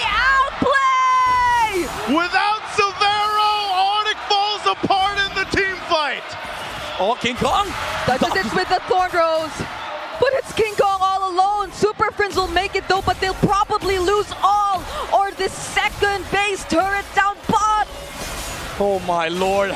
It was almost an outplay for Onic. Again, this is the strength of this comp. But Kyle says, no, we can outplay too. That blade surge dodge on the AOG, able to take out Kirk afterwards. Because King Kong didn't have enough HP, he wasn't confident on going back, especially because they lost the vision on Ogwin. Yeah. And now Team Falcons, they get the control back, they get the tempo back, but man, again, this pressure, man, from Onic Philippines, Team Falcons, they have to be careful with this Sabero Moskov. Oh man, if you fight for this Lord, Onyx going to just be pushed off of it, so they have to go ahead and find themselves in the defense once again. You know, I almost think, what if Severo had enough itemization for that fight, if he had a win in nature or something else? Eventually he's going to get there. Yep. And Falcons are going to have to watch out for that setup again. Yeah, imagine they had to burn everything. Even Ogwin had to flicker on top of the Moscow because he was dealing too much damage. He was dismantling this formation from Team Falcons after taking out that Claude. So again, these are the things that Falcons has to worry about, the positioning of the Moscow. 10 seconds without flicker though. Okay, Ogwin has an immortality too. Might go for some more riskier plays if you wanted to. And he's gonna jump on King Kong! Thorn Rose keeps him safe! And now they get to buy enough time to at least deal with the Lord for now. AOG? Goes in with the AOG though. Is it just more space too that they want to create? Because it seems like they're going in for the punish. There goes the falling star in the real world! Ogwin fights multiple members, but he gets knocked back! Spear of Misery! Keeping them safe! And the knockout strike to finish the job, but it's Super Marco! Wanting to find Kirk! He finds him now! SOD against Sabero! Sabero once again, can he do it this time? He did not! Kyle takes him out! Oh my god, outplays after outplays. Super Marco was able to flicker out, but Falcons, they're not done yet. They're going to wait to push in. For instance, King Kong! Marco's alive, they jump in. King Kong just wants to make sure the minions are out. He does get taken out alongside them though, and Falcons bring us to a 2-2 score! Falcons still soaring, never giving up, despite the outplays. They come up with a macro and an outplay of their own. We've evened out the series. It's been a back and forth all evening long. A hell of a way for this lower bracket final to break out, man. Whew. Hey, and it was great to see a bit of a different draft here. Yeah, refreshing. A little refreshing, like sip. You know, but this one wasn't filtered through purified volcanic rocks. But I'll tell you what, this is one hell of a game to bring in for this one. And there were moments, there was glimpses. It looked like we've seen before, especially with Severo and this Moskov. But Falcons held strong. Damn, Kyle had some outplays, by the way, on the Suryo. Yeah, the mechanics came through for Team Falcons. Even the flicker from the Kufra, you know, they had to use everything at their arsenal. Because the thing is, if they didn't, Onic would have been able to run away with this game, especially with the amount of outplays Moskov or Sabero outputted this game. The pressure was definitely on, but Team Falcons held on. They played the blueprint game, and they went on to protect Super Marco, who is the MVP of game number 4? That was 4. It is 4, yeah.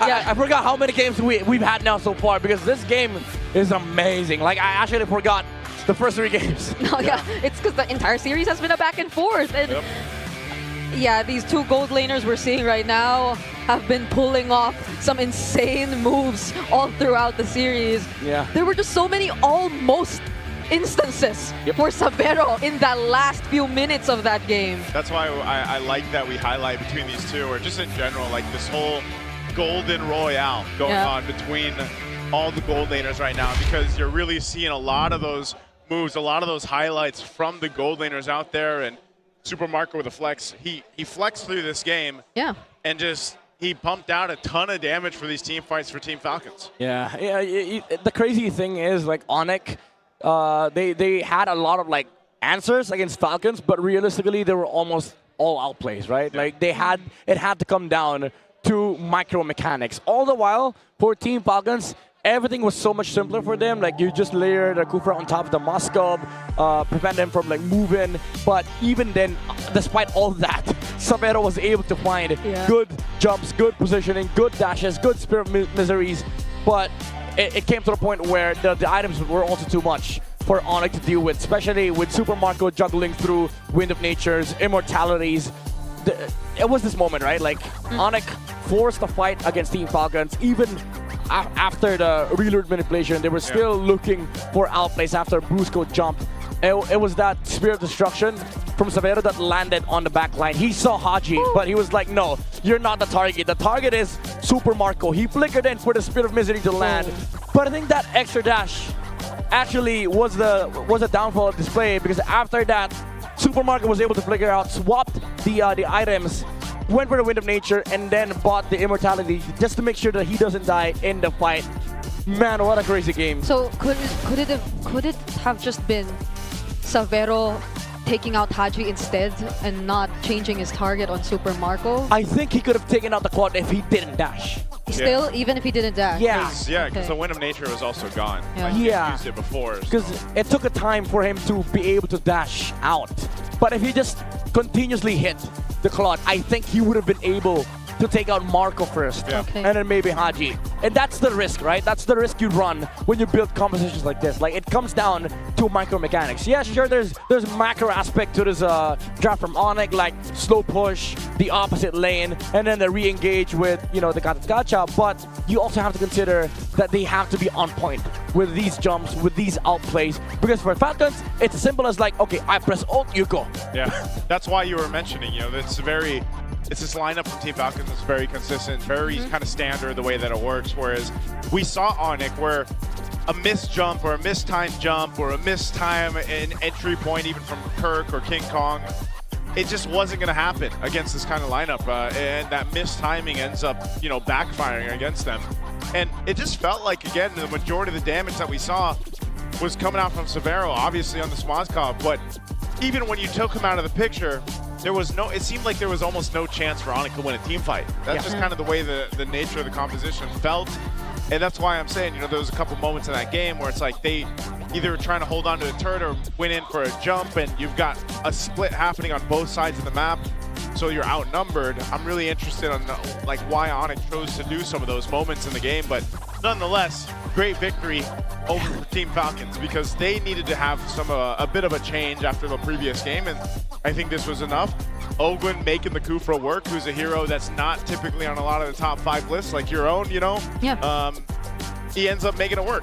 Yeah, and it's also on the back of Flap just being that very reliable tank front line for Team Falcons. Because again, like one of the, I think, issues of course with the Kufra as well, we don't really get to see it because it's a playmaking hero, but it doesn't really allow you to be out there as much. Yeah. You're always coming from an angle of surprise, and so you have to have someone else to do the job for you, to just be the information taker or to scout.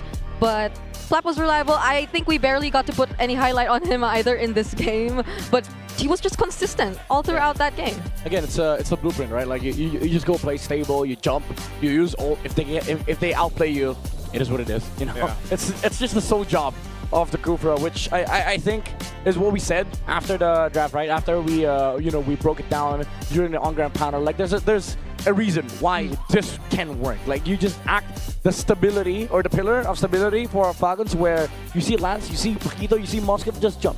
If they outplay you, it is what it is. You know, good for them.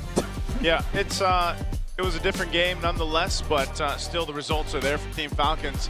Here's a question: Is it going to be the Titans in Paris or the rivals in Paris? Because this is where we're headed with whichever team, Team Falcons or Onic, that makes it to the grand finals against TLPH. We're down to a best of 3, guys. This is the battle for greatness, for the glory, and after this, for immortality in the grand finals. Because again, Immortal Cup. Immortal what? Immortal Cup. Immortal Cup. So this is for glory, battle of greatness. Like all these players are great, but they have to prove that they deserve the spot to be in the grand finals to deserve the chance to fight against the greatest. Yeah, and the things that they want to prove, they both really have such meaningful backgrounds prior to the season, which really wants to make you root for both of them. Yeah. So it's kind of tricky to be in the spot where you see them in the lower bracket finals, because imagine everything that Onic has been through preseason, the doubts that they had to prove wrong, and even for Falcons, who've been not soaring that much in the previous seasons. And speaking of soaring, see this is a recap you're seeing right here. This is interesting though. Falcons have not yet won in the lower bracket finals since becoming a best of 7. Yeah, and the last time they won an MPL, if I'm not mistaken, was season 12. Well, yeah, I think season 12. Yeah, since season 11, there's only been 3 champions, which is funnily enough the 3 teams that we have right that are left. Yeah. And they weren't really Falcons back then. Yeah, so this is like the legacy that they have to endure, right? Like they have to soar past these legacies, even in the storyline that we have with Falcons and Onic, like going past the TZ Mantle, going past the gold standard. They also have to go past the achievements for the last 3 years of MLBB. That's exactly what we were just talking about. This is the triangle of power here that we've had throughout our FPL Philippines seasons. This camera work. The camera is great because you're going to look at all the flags that have been hanging here for all the champions throughout the seasons and the years. And look at that. You know, you're so close to seeing more history made by potentially Team Liquid being the very first team ever to go back to back to back for championships. Yeah, W Prod, by the way. This is amazing. This is amazing camera work. Yeah. Damn. That's great. It's kind of terrifying though. Like that history graphic we saw just now. 3 teams. Whenever we went to a best of 7 in the playoffs, in the lower bracket finals for Falcons, it's always been them stopping at 2 game wins. Yeah. And we're at that point right now, so They're at this point.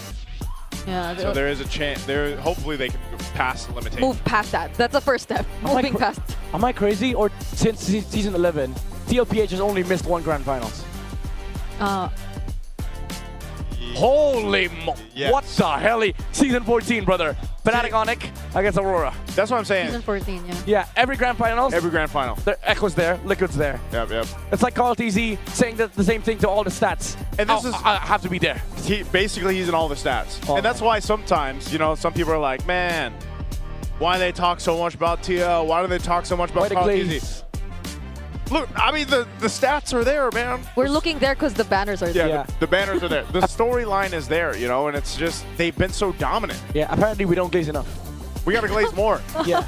We might as well just make a Team Liquid glazed donut. Like, what would that be like? Dude, 3 years. Glazed donut? Liquid's been there. That's crazy. You know what? We'll let the on-ground panel glaze some more. Let's go ahead and throw it over to Renmar and Wolf to break down our next draft. Thank you so much, casters. Historic is the last 3 teams in our playoffs, and even this matchup between Falcons and Onic Philippines. Crazy. It seems like the pick that we're not the biggest fan of ended up becoming a not scapegoat, but it helped them out. The Cupra helped them out. Napakita natin yan dito sa isang na pinrepare ko. I would say na itong laban ng Onic Philippines versus Team Falcons, baka hindi na siya about sa draft, Renmar. Although, of course, some teams will have their advantages and disadvantages according to the draft. But overall, I feel like dahil sa execution pa rin on how experienced these championship caliber teams are. By the way, para sa ating super fans na nanonood live dito sa Champions Arena, you can vote kung sino ang favorite nyong MPL Pro. Scan nyo lang ang QR code na nakikita nyo sa LED. Ayan, ang ating mga rankings so far. Cast your vote. Kaya naman sa mga super fans dyan, if you haven't watched live dito sa Champions Arena, ito na ang sign para sa inyo. Head on over to ph-mpl.com/tickets. Habol na rin for the tickets so you can join in for the voting. So far, for the poll of favorite MPLPH Season 17 player, it's Carl TZ in the lead. At malapit dyan itong si King Kong. So siguro yung mga super fans natin dito ng Onic Philippines, they can also chime in para makahabol itong si King Kong. Don't forget, just the QR code will be shown. And then at the same time, can go online as well. So, as we're heading into this one, we got a play that you want to break down? Oh yeah, eventually gusto ko ipakita itong ginawa ng Team Falcon sa kanilang pag-siege ng Torre ng Onic Philippines. Unfortunately, ang pinakasikat dito, so far, si Flap, ayan, tsaka si Super Marco. Umaangat ko kay Flap at masasabi ko na sa game number 3, Flap was amazing. I think there were so many times na nasulit ko itong Esmeralda, third pick. Third pick Esmeralda, mga kaibigan, ay naging sulit. But, of course, let's take a look at this clip. The siege of Team Falcons, granted lamang sila dito. Pero, magagawa ng paraan ni Savero, yun nga lang, merong isang Kufra na haharang sa kanya in the end. The natural counter, which is the bouncing ball. Makita natin yung napakagandang pagtalon doon ni Savero sa may likuran. But because of the fact na nandito si Ogwin, para mapigilan siya with that conceal and that flicker bouncing ball play. And I believe na kinombo rin niya to with the Tyrant's Revenge, which is the first kill of that Kufra. It was able to stop Savero dun sa may backlines. Para pwede nang ubusin ng Savero mga members ng Team Falcons. Pero yung low HP with the flicker on this Kufra, it was enough para makontra yun. Yeah, so for those wondering why the Kufra to us was a pick that we were worried about, I think it boils down to something that we saw in the early game, which was it was very highly punishable. There were a lot of moments very early on where all going to go in, try to Tyrant's Revenge, and if it doesn't land, and even at the times where it did land, Onic were ready to answer back. But then once Falcons were able to get their farm, and especially Haji's cover with the Starfield, with the real-world manipulation, and I think that was one of the things that maybe we very slightly overlooked. Haji's timing with his ult actually saved Ogwin a couple of times. And I think yung sinasabi natin about this Kufra na may konting reservations tayo kasi it doesn't stop the Lancelot. We did preface it by saying that it can stop the Moskov as well as the Pakito. At masasabi ko, yung Pakito ata, yung pinaka nahirapan dito sa laban to. Parang hindi natin nakita na kinaya ng isang Pakito na maging Pakito sa game na to. Parang hindi niya nagawa yung gusto niya gawin. Kirk was kind of nerfed in this scenario because of the presence of that Kufra. In the early stages, hindi ganun kahirap para sa isang Pakito yung kontra ng isang Kufra because that's the nature of that matchup. Pero nang pagdating na ng mid-game na, yung presence na with the flicker, with the conceal at the first two items na meron isang Kufra, enough na siya para mailang si Kirk. We're seeing Super Marco on our screens right now. And of course, this is the penultimate battle of the Golden Royale. Ooh. Super Marco versus Savero. Average kills for the season, 1 and 3. But of course, as you look at the numbers, you also realize that so many stories between these two of clutch moments throughout the season. Kung saan Super Marco suddenly will show up for Falcons just when they need them. Exactly what happened earlier. Savero, we saw it earlier today as well. These two have that clutch gene. Yeah, this is the penultimate battle pero parang pang-finals yung galawan nila dito, pang-huling laban ng Golden Royale. Imagine this, number 1 and 3 sa average kills, number 2 and then number 1 sa average KDA, GPM number 1, tapos number 4, then number 3 sa damage per minute, and then number 2. And look at this, number 2 sa average turret damage is Savero all across our players here in MPL Philippines. Talk about making a lasting impact sa dalawang players natin na yun. It's really good to see that in MPL Philippines. Of course, there were a lot of questions, a lot of doubts. Whether or not an import from Indonesia would be able to make it here, he made it work. Even shout out to Coach Aon. The questions of will an import coach from Singapore, will it work out? It did work out. So imports do have a home in MPLPH. Well, as long as you put in the work, and the gentlemen that I have mentioned have put in the work.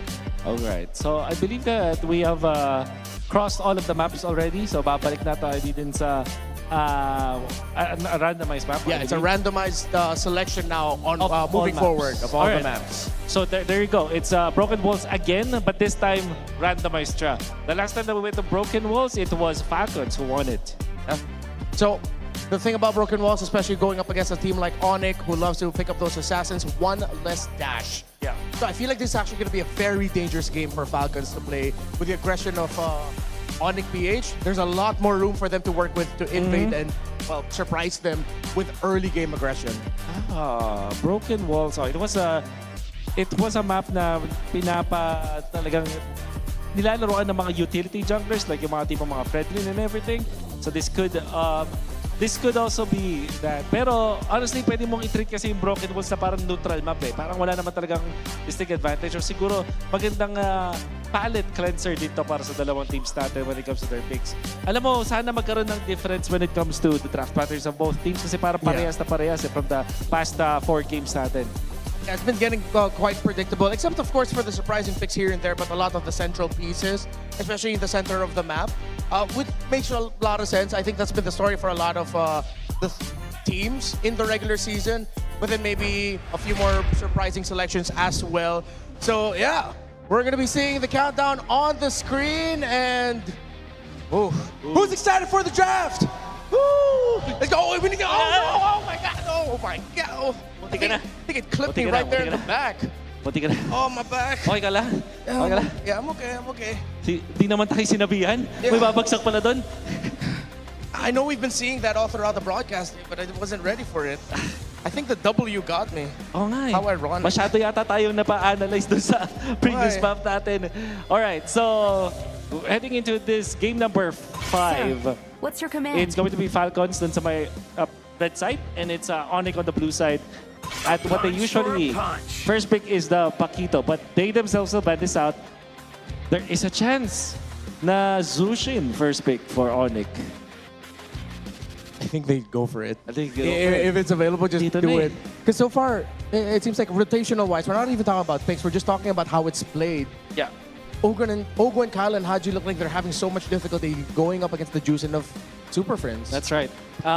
So the 2 times na napunta sa blue side ng Onic Philippines, what ended up happening is they pick up the Paquito. That's right. And sila yung nagbaban ng Zushin themselves. 3rd ban nila yung Zushin na yun. Dun sa games 2 and 4. And sa ngayon, ang kanilang option is to go for that Paquito. So, this should be the Zushin first pick para sa Onic Philippines. Makes so much sense for them, of course. Do you go back doon sa Suyu Claude if you're Falcons or Suyu Harith? I think for Falcons, I'm leaning a little bit more towards the Claude here. Claude, all right. Claude Valen. Yeah, they were able to make it work. And plus, I think now I'm more in the mindset of I don't want to give Savero the Claude. Yeah, for sure. So, ang hula ko dito para sa Falcons ay Claude plus the Valentina. Pero meron ding option na may linya din na Claude and Suyu. But instead, it's Claude and Eve.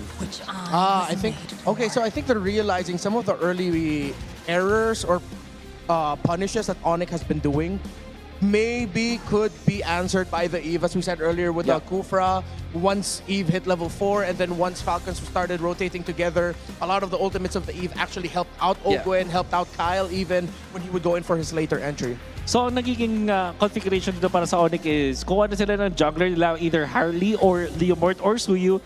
I'm feeling hierarchy-wise, Harley tapos Suyu and then Leomort. Tapos ang combo nila doon is typically the Khalid. There is the merit to get the Katonkacha or the Kalea, and indeed it will be the Kalea. Tapos Leomort ang kanilang pinili dito para sa Onic Philippines. In the presence of Suyu and Harley, parang eto na, dito natin matutuldokan. Leomort ang priority ng Onic Philippines. Yeah, and every time we've seen Onic run this kind of composition during the regular season, it's a lineup built to take control of things early. Once Brusco hits level 4, imagine 4 members of Onic just sticking together, looking for picks in the river, getting out, handling the macro at the same time. Yes, I know that sounds like it's a lot, but they make it work. So does this mean Suyo para sa Falcons ngayon, or will they go back to the Fredrin? Oh, actually, yeah. Fredrin is something they might want to consider here because the Suyo is highly punishable here. I think the extra body on Fred will work as long as Ogwen and Flap's heroes can also hold the front line. So they go for the Suyo. Nandito na tayo sa point na tapatan na ng damage versus damage from the juggler's position. And interestingly, Falcons can now choose to limit yung mga heroes dito ni Savero. So Moskov and Harith potentially bans para dito sa Falcons. Let them play the hero. Check out the usual. Well, yeah. Or with what Kirk did to them earlier on that hero, it's a warranted ban. So far, parang ito yata yung game na masasabi kong in command totally ang Falcons. They don't have to be crafty with Esmeralda kasi wala namang Pakito na available para sa Onic. Yeah. Although pinigay nila yung Zushin ng Onic dito, parang prepared sila, especially with the Fusong ban. It kind of tells me that they have a different approach. Onic will ban the Atlas. Good ban overall. Siyempre, mahihirapan naman yung Zushin at Kalea mamaya kung sakaling Atlas yung mapili dito na Falcons. I think one of the biggest trades here now is whether one of these two will ban out the Alice, Uranus, just so... Oh, wait, no. Onic doesn't have any room anymore to ban out either, because if ever the Alice ends up for Falcons, then you'd want to just put Kirk on the Uranus there, which would be a good thing in the long run for what Falcons wants to be able to achieve with their lineup. There's the Katot Kachaban. Tingin ko pwede yung Onic na kumuha ng Sora plus the Sora in Moscow kung sakali.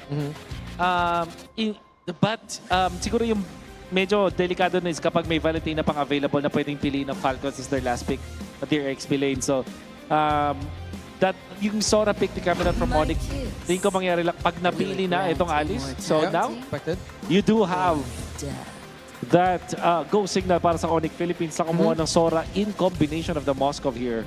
Yeah, it will be a good dive. And it'll force Falcons to just end up picking up something like the high loss, bring down a glorious pathway, either as a means to stop or a means to escape. And then that extra stun is going to help out. Oh, but they go for the Lapu Lapu instead. Interesting. I mean, technically they do some of the same things. Yeah. Ground control, good damage.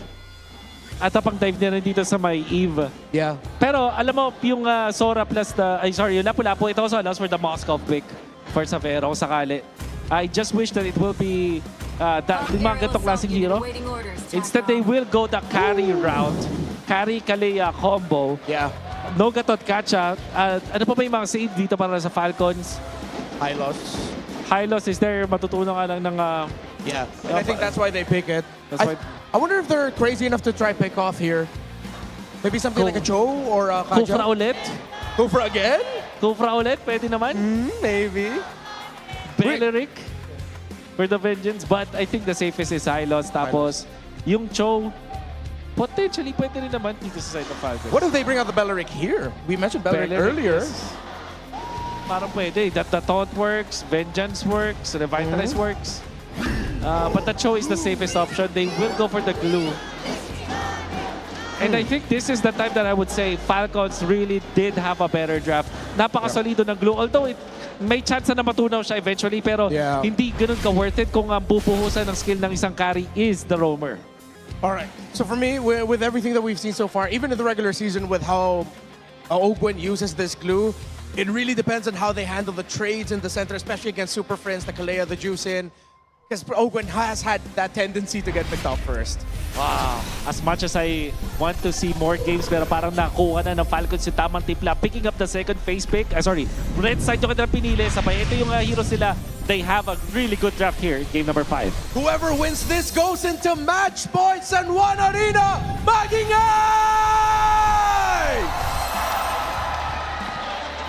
I am ready for this one. Again, 2-2 across the street, and now, hey, it's down to a best of 3 between one of these two teams. Team Falcons and Onic Philippines looking to surpass the limitations, surpass the legacy, hell, make a new legacy at this point to get to the grand final spot. And this is the drafts they brought out here at midnight. I saw you celebrating a little bit. Yeah, I like this glue pick from Team Falcons. Wolf was actually on point when he described what this brings for Team Falcons. The only downside of this glue pick is when you hit rock bottom. Yeah. When you hit the bikini bottom. Yeah, I think bikini bottom. We saw him hit the bikini bottom yesterday. Yes. When he went 9 deaths. Yes. That was not where you want to be. Yeah, if you lose out an early game mid-prio. But the thing is, in this game, you do have that pass to just die constantly every team fight, because that's his job in this game. He's basically a body bag for this combo on the side of Onic, because if they don't burst the glue down, he can just reset the fight. Yeah, this is one of the things that I would say for most glue roams right now is what you have to deal with, all right? You're living on the edge a little bit here, and that's why the glue roam can work out pretty well. But as we saw yesterday alone, there are situations where it's like, next thing you know, you're dying. You're the body bag for the team. But this could also help activate this lineup once again from Team Falcons, like we've seen throughout the series already. Kyle on the Suyo. You're able to do so many things. Super Marco can scale up quickly. Yes. They just needed somebody that can actually open up the map or open up fights, and that basically is what Glue is fitting into this composition because you already have this Alice. Yeah. You know, this Alice, as much as he wants to go frontline, he can, but the thing is, there's the shred from the Kalea combo, so you just needed double body bags. Yeah, and Alice can be also somewhat of a more reliable person to go in for the secondary engage because of the capabilities through the Throne of Ruin. Kirk, though, gets to isolate 2 members. Onic are starting to work on the turtle, all the while Flap finds a 3-man Throne of Ruin, and enough space has been created for Onic, though. They secure turtle number 1. Yeah, that was a good way to kind of approach that fight. Onic was just fighting, kind of feigning to see if they would actually engage against Team Falcons, but nonetheless, it was to secure that first objective, that first turtle for them. Yeah, weird choice for Kyle to actually commit a lot of the dashes that he has to try and burst down Kirk. They lost out on the turtle hold, which King Kong really held on. So this is going to allow the Liam to just constantly pressure the map with the Phantom Steed whenever it's up. And then they also have mid prio. Now this is where the Kalea starts to become becoming scary. Ooh, Savero. Yeah, I think he just used the BFI. Hold on, though. Here in the river. Yeah. Ogwen gets his first death. Yeah, that's probably a preview of what we're going to see about a handful of times throughout this game. Yep. I mean, we just did mention that this is what's going to happen, especially after Onic took that first turtle. So again, this Kalea is going to become a menace. And this river, nobody can walk past on the side of Team Cloudus because they don't have prio for the Suyo, they don't have prio for the Alice, and then they don't really have the the kits yet or the items on the Glue for him to be able to do his job as of right now. Yeah. So much information provided by Super Friends there, as you just saw him, using the lantern to go ahead and check the bushes here from Team Falcons, and that's what he does so much. And not only that, but depending if he decides to go ahead and build up the same way, get the Sky Piercer, second item usually is when we see him build it in. Yeah. Team Falcons is going to want to make sure that he doesn't get the stacks. Yeah, this is the sad part, right? Like, Team Falcons, I like the maneuver that they did on mid. They brought in the numbers to sort of take over the mid prio. But then after they cleared the wave, Zulshin just stepped up. And he was like, I'm zoning 3 heroes. I'm ready. Yeah, because they haven't really let go of this river control despite what we've been seeing from Falcons and their potential in terms of the lineup. Because Onic acknowledges the fact that that's really what they have to do. Just hold it down together because it's really waiting up until Savero can be a reliable source of damage that they can just go and commit for the fights. But now it seems like they will still try and start this next turtle. Yeah, they're going to go ahead and start it up. Team Falcons has control of the space. Ogwen? That's a flicker from Ogwen, a very aggressive engage at that. Now he finds the grab. It's going to be Brusco, but he gets isolated under the turret just the same. Haji gets the last hit on the objective, but Onic are going for more. They're forced to flicker out of the RWM though, and Falcons will be okay, but they lose too. It's a bit of an overcommitment from Falcons. The target was right. Ogwen immediately jumped onto Brusco to prevent the jump from Onic Philippines, essentially delaying the team fight. They have to wait for the Glue to step down from the Kalea first, but then Falcons overcommitted with the RWM, with Ogwen diving under the tower as well. And because of that, they lose out on tempo here for Falcons. Yeah, Onyx gonna go ahead and play a little bit of tempo now by taking it down at the tier 1.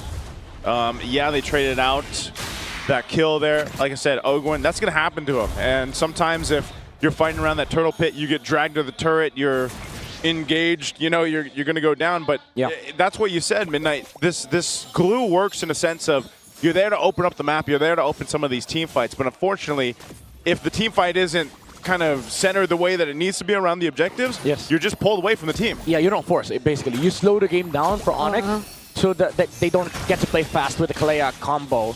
And Flap already was able to set up. He was able to cut the XP lane, and then they got the turtle set up, their turtle prio, took the position in the bush, but then again, Ogwen tried to force too deep onto Brusco, which spelled this tempo spill for Onic. Yeah, it's just so unfortunate because you feel that they also want to be a bit more proactive with the Glue, but at the same time, it was just probably not the best target to go for in that particular sequence. So it could have worked differently, maybe if they changed or tweaked it a bit for the upcoming team fight, which might likely happen a few seconds from now. Good gold build up there for Savero. He's had all the time in the world to pretty much just go ahead and farm up. He's got a Corrosive Scythe working into his second item right now, but you know, farm-wise, he's had that experience, and this is the thing we see with the carry picks. You know, eventually, before you know it, your Team Falcons and your front line that's supposed to be tanky is getting shredded down by a carry. So this last turtle of the game, Onic will all be here for this fight. They center around it to gain control for this. Team Falcons, we'll see if they want to contest it. Super Marco's got the stacks he's looking for on this Claude. Oh, there goes the engage. The real-world manipulation 2 laid down as a response, and Flap goes in with the Throne of Ruin. The Blazing 2 and 2, there's just so much AoE from Falcons as they secure the turtle as well, together with a kill on Brusco. Flap gets to be sacrificed, though. It's still 4 members fighting against 4, but they will not push through. What the hell is that reaction from Haji? Yeah, it was so quick. The title strike was on point from Brusco with the flicker. But as soon as he got down, there was already the real world manipulation from the Eve. Couldn't get the Tsunami Slam onto the Eve. So did he press it while he was mid-air or something? I think so. I think he just knew that, you know, he's going to get jumped on because they grouped up. Ogun and Haji clumped up together. If we can only get an instant replay, it would have been, you know, it's going to be amazing because, again, these are the things that Falcons has to be aware of. The jumps from Onic, they have to slow this initiations down to the point where even if the Kalea jumps, they prevent the damage dealers from pursuing the fight, from engaging. And that's what the RWM allowed. Sabero couldn't really step in. That's why that, you know, now that we've seen it, Team Falcons leaning towards this Eve pick has been so good for them through the games they've brought it out. It allows them to fight the game that they want to, especially if it's around that real-world manipulation. Yeah, and especially in that sequence, it's more of also being just a way to avoid or deny Onic in the flag. Sabero, chill. Yeah, this is very, very risky, Sabero. Yeah, to be fair though, they do have right side prio, which just means that, you know, Falcons cannot really step over the side of the map because they have all the bush in check for Onic Philippines. So he's able to play aggressive like that, but it's still a Suyo, you know? Like, you never know. Suyo with Blade Surge, Soul Sever hurts a lot. And he didn't have the flicker too, so... Yeah. You know, so it's like one of those things where it's like, yeah, you... Giga Chad. Yeah, Giga Chad things. They're up to the spawn of the tier 2. They're going to do some damage to it, but the rest of the Falcons centering around this. Lord's going to be up here shortly. So once again, we're going to see this fight for the objective come through as both junglers want to go ahead and reset, get the buffs that they need before they actually fight for it. Now, one thing that can happen here is a setup potential from Onic, you know, utilizing the Kalea. If they want to go for a numbers advantage before even centering on the Lord, they can do that. So Team Falcons has to be a little cautious on how they approach the fight. Same thing can happen here too. We've seen it time and time again with an Alice on your side. Kyle? Flap can set things up. Kyle's just going to go ahead and continue to push up top, just clearing up that wave. Good thing. As soon as Kyle showed up top, Ogren moved back because he knows like Onic can just jump the glue at that moment. Honestly, for Onic, they can, you know, the way they want to start this fight is just going on by one. Just take down one guy inside of Team Falcons and then just be done with it. But now they see the carry up top. They know there's no combo for this Kalea. Yeah, and Onic can be more precise with their timings, I guess, because earlier Falcons, the team fight broke out right after they were already more or less ready for the fight. Because Marco was done clearing the wave. They were all revealing themselves nearby. So it depends on Onic if they do want to change the timings a bit more. But Falcons, again, Kyle is... Yeah. He's going to keep putting that pressure up there on the long lane. Again, it's the blueprint, right? It's the game plan. Slow things down to the point where they cannot use this Kalea carry combo. Again, every time Kyle shows up topside, Owen moves back. This is a push and pull between these two teams. Onic, wait! Oh, now they go in though, but another great RWM! The response from Falcons is keeping them in check! They find Super Prince and Brusco! The mid-duo is gone! Wow, they wanted to slow things down, but hey, Team Falcons are the one that like, let's go! I mean, if you walk away from mid-prio like that, you give it to Team Falcons. They don't have the numbers on the side of Onic. The super family was not in the house. You know what? I thought it was like the pull that was about to happen because we had a push-pull moment there, but it went push-push. Or it was just a fake pull, and then they went for another push. Yeah, because nobody was pulling on the side of Onic. Kirk stepped to the right side. They didn't have the numbers. And Team Falcons, when they jumped in, when they went in, Onic was not SpongeBob. They were not ready. They took him for a trip to Bikini Bottom, and they weren't ready, man. They're a different... Rock bottom, dude. But rock bottom. It feels bad to see that for Onic, but hey, that's the nature of their composition. Caught off guard, and now they're going to lose some space here. Lord's going to slowly make its way up top. Yeah, this glue and Alice combo is making a big difference. This is why during the draft, even us on the panel, like the Filipino and English broadcast, we're all shouting and chanting glue. In fact, we're chanting Hans Galleria. Yeah, because he's the glue guy. For context, he's the glue guy. He's the glue guy, yeah. He's the glue master. Yep, he's the glue main. And ever since the Patrick skin came out, I think he's picked it more often than he could. Yeah, it surpassed his most used hero. He surpassed the legacy. Yes, he did. And now let's see who does here in this fight! A three-man throne of ruin coming in from Flap. King Kong tried to isolate Kyle, and he somewhat succeeds. And now could it be Flap going out? Bruce does go in! But the grab gets used onto Kirk, and now he's isolated too. Kirk. Still has the flicker. Will not escape. Now it's Falcons going in for the re-engage, but they're losing out on HP. They might not want to fight this anymore. That might have been a dangerous flicker from Owen, and he might go down. He will in the hands of King Kong. But then weren't we just saying push, pull, push, pull? Yep. They took the punish. They didn't have the Alice ult. No Throne of Ruin. That's a big signal for Onic to go in. Brusco with a flicker.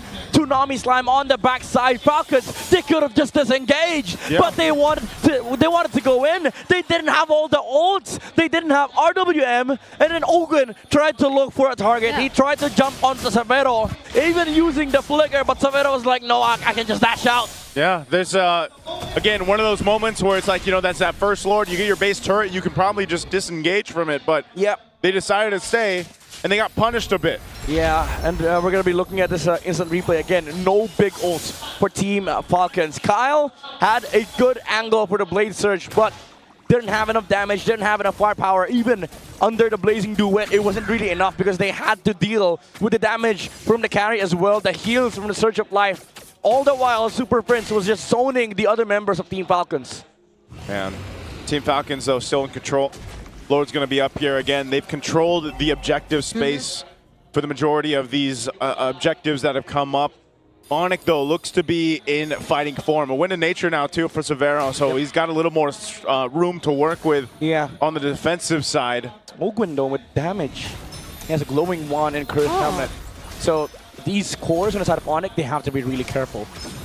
He just needed the pauldron, honestly. Like now he can actually frontline versus the carry.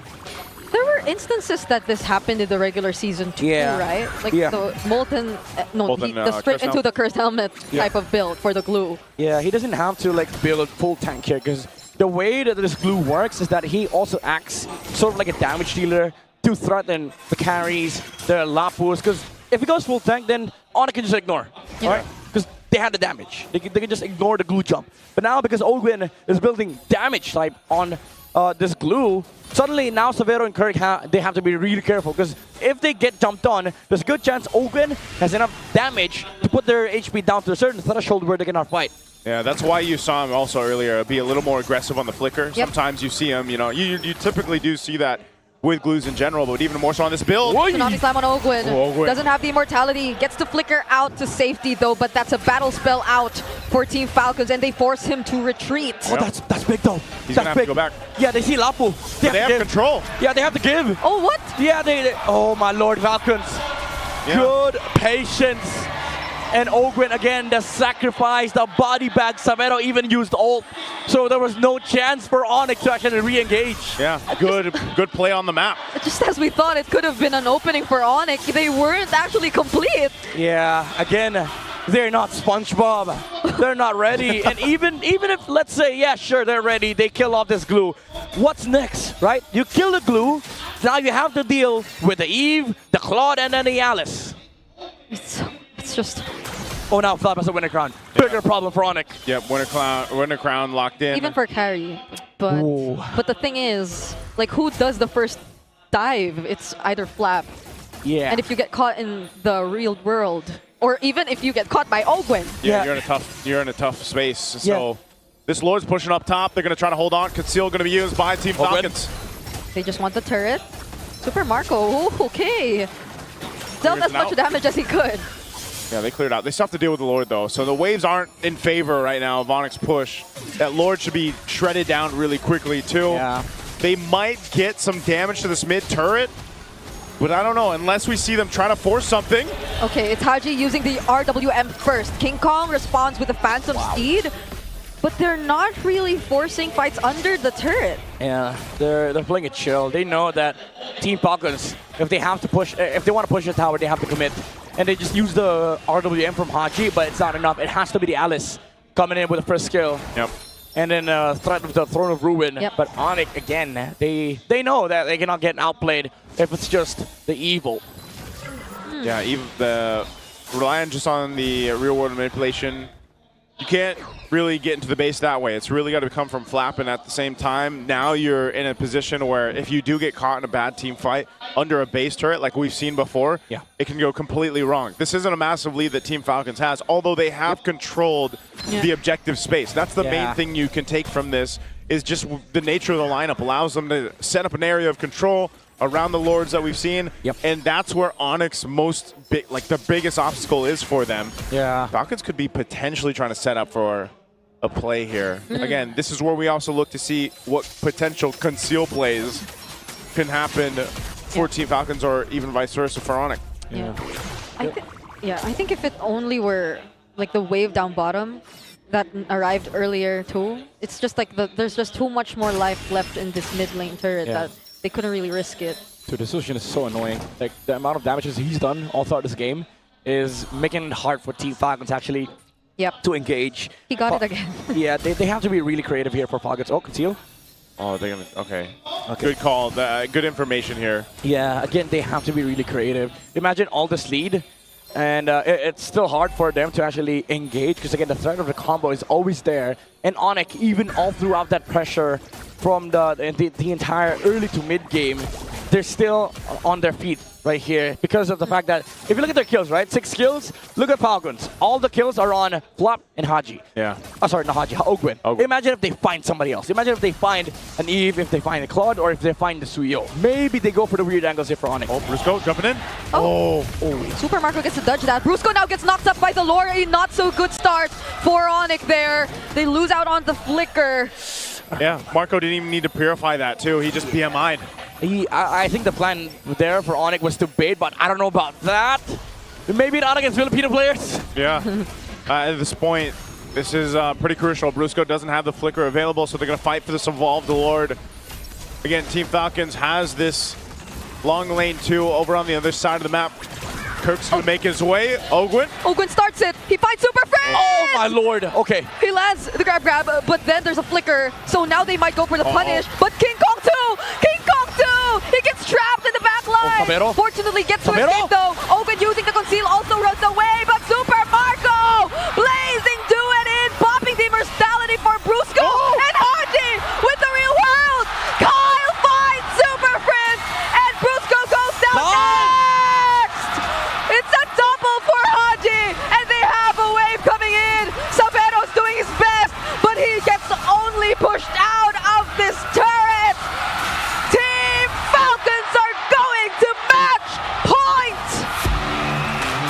What a way to soar through the Super family. The jumps were eloquent. The precision from the Falcons. The macro gameplay against Super family takes them 1 game away from the grand finals. Ooh, they are on their way, 1 game away to breaking that lower bracket curse they've been through, man, for Team Falcons. They're past 2-game wins now. They're no longer stuck at 2. They're no longer stuck there. Curses aren't real. Team Falcons looking to soar into the grand final. Yeah, again, this last big clue, man. I seriously think that after the series against Onic, they realized that, okay, this team is risky as hell. They do a lot of risky things. Even that bait on the Purify, on the Claude, was risky from Onic, but they didn't take the bait for Falcons. They just wanted to play Blueprint. Even the previous game, right? With the Kufra, It's a risky pick, but it makes sense because it plays into the macro so well. Whoa! And man, Haji, he started this, by the way. He started his tempo for Team Falcons. That dodge onto the Tsunami Slam, the KDA machine staying alive all throughout the game, allowed Team Falcons to play how this composition is meant to be played. Dude, those RWMs are so good. They were so good. He was manipulating my world at that point. I mean, I'll tell you what, Haji, wow, play Eve again. That felt like the equivalent of an athletic flicker. Yes. It's like you'll listen to some of my sayings. It's like I hear it a bit too much. Athletic flicker. Athletic, you know? So athletic. These are athletes, by the way. Are esports players? They're athletes. Formally, yeah. So Formally when you flicker like he did, yes, that is what I like to call an athletic flicker. Yes, sir. And wow, I am speechless, honestly. Like this team fighting from Team Falcons has been on point since game number 3. And I think they've gotten their warm up. Yeah, the panelists themselves. Wolf said that yes, he does want more games, but he feels like Falcons have finally found the winning recipe or something along those lines. Wait, What's I got freedom? one, bring it up. What? Finally found flight. Say it 3 times as fast Finally as you can. found flight. No, as fast as you can. Finally found flight. 3 times in a row. Finally found flight. Finally found flight. I can't. There you go. I can't. There you go. Hey, if you're watching, sitting at home, you guys try it. Can you guys try it for Finally me? found flight. Finally found flight. Finally found flight. Finally found flight. You can't either. Let's ask the Filipino that's to do it later. We'll ask them to do it later. All right. But yeah. Hey, Team Falcons, they needed this. It took them a little, it was a little shaky in some of the games, but I feel like this was a really clean showing with the composition that they brought out. Obviously, Haji on the Eve was a big part of it, but also this time, you know, Owen, the interesting part of it is how he built this glue. Like you mentioned, Midnight, you know, 20-minute exact game, by the way. Wow. So my qualm with Falcons is, where was this the first 3 games? Where was my classic Falcons, right? Midnight. You know, wait. Let me just say this out loud. I'm gonna let you finish. I know. You're I'm never mouthing. happy. I know I'm mouthing. I know I'm mouthing right now. Even America said I'm streaming on broadcast. Like this is like an actual stream. Okay, but for me, Falcons is a team that builds good comps and play how they're supposed to be played. Yeah. Like they don't stray out of tradition. They play the blueprint game. This was it, right? Yeah. Even the previous game. First 3 games, what the hell was that? What is going on? Yeah. And their first series too. Their first Not series it. too. I agree. That's true. That was against Onic. That's true. Yeah. Again. Roger, right? Roger. Hey. Hey. You know what? I was excited too when the Roger came out. I was like, let's go. And then midway through the game, I'm like, never mind. Yeah, I mean, in a world full of Uranuses, Alices, and Fighter Emblems, yeah, it's not a blueprint. Now you go back to blueprint. Yeah. The glue pick was a bit questionable, right? Yeah. At best, questionable, because you have to play perfect blueprint gameplay. And guess what Falcons excels at? Perfect blueprint gameplay. Yep. Build good comps. They are still the master, like they're one of the masters of the objective control. Yes. Like Yes. that is something why, you know, they went off to win their world championship that they did, why they won so many championships around the world. Yeah. Because they have mastered that. Yes. Haji, he fit into the piece of the puzzle perfectly. Yes. You know, because he's got experience doing that too. Well, hell, you put them into this mode, which is sometimes, it's like you're looking for the Falcons to be a falcon and not a bird. Like, that's how it feels sometimes, But man, a you know? falcon is a bird. No, but like a different bird, not a falcon. Yeah. Like a... Yeah, I get your Like point. a crow or... Yeah. Okay. You're not a normal bird. You're not a normal... Yeah, you have to wait to be a falcon. Yes. Aw. I don't know how nature works, but I feel like it doesn't work that way. Evolution. Evolution, baby. Dude, that's true though. That's true. At some point, the Falcons were just another bird Oh. until they became Falcons. Oh. Okay, I'm starting to understand. Charles Darwin. But wasn't that like monkey? Who's Remar? I'm just... Wait. For context, that's our director, dude. Yeah, that's our director. All right, sorry, that threw me off. No, big shout out to our director. Hey, we love you. Okay.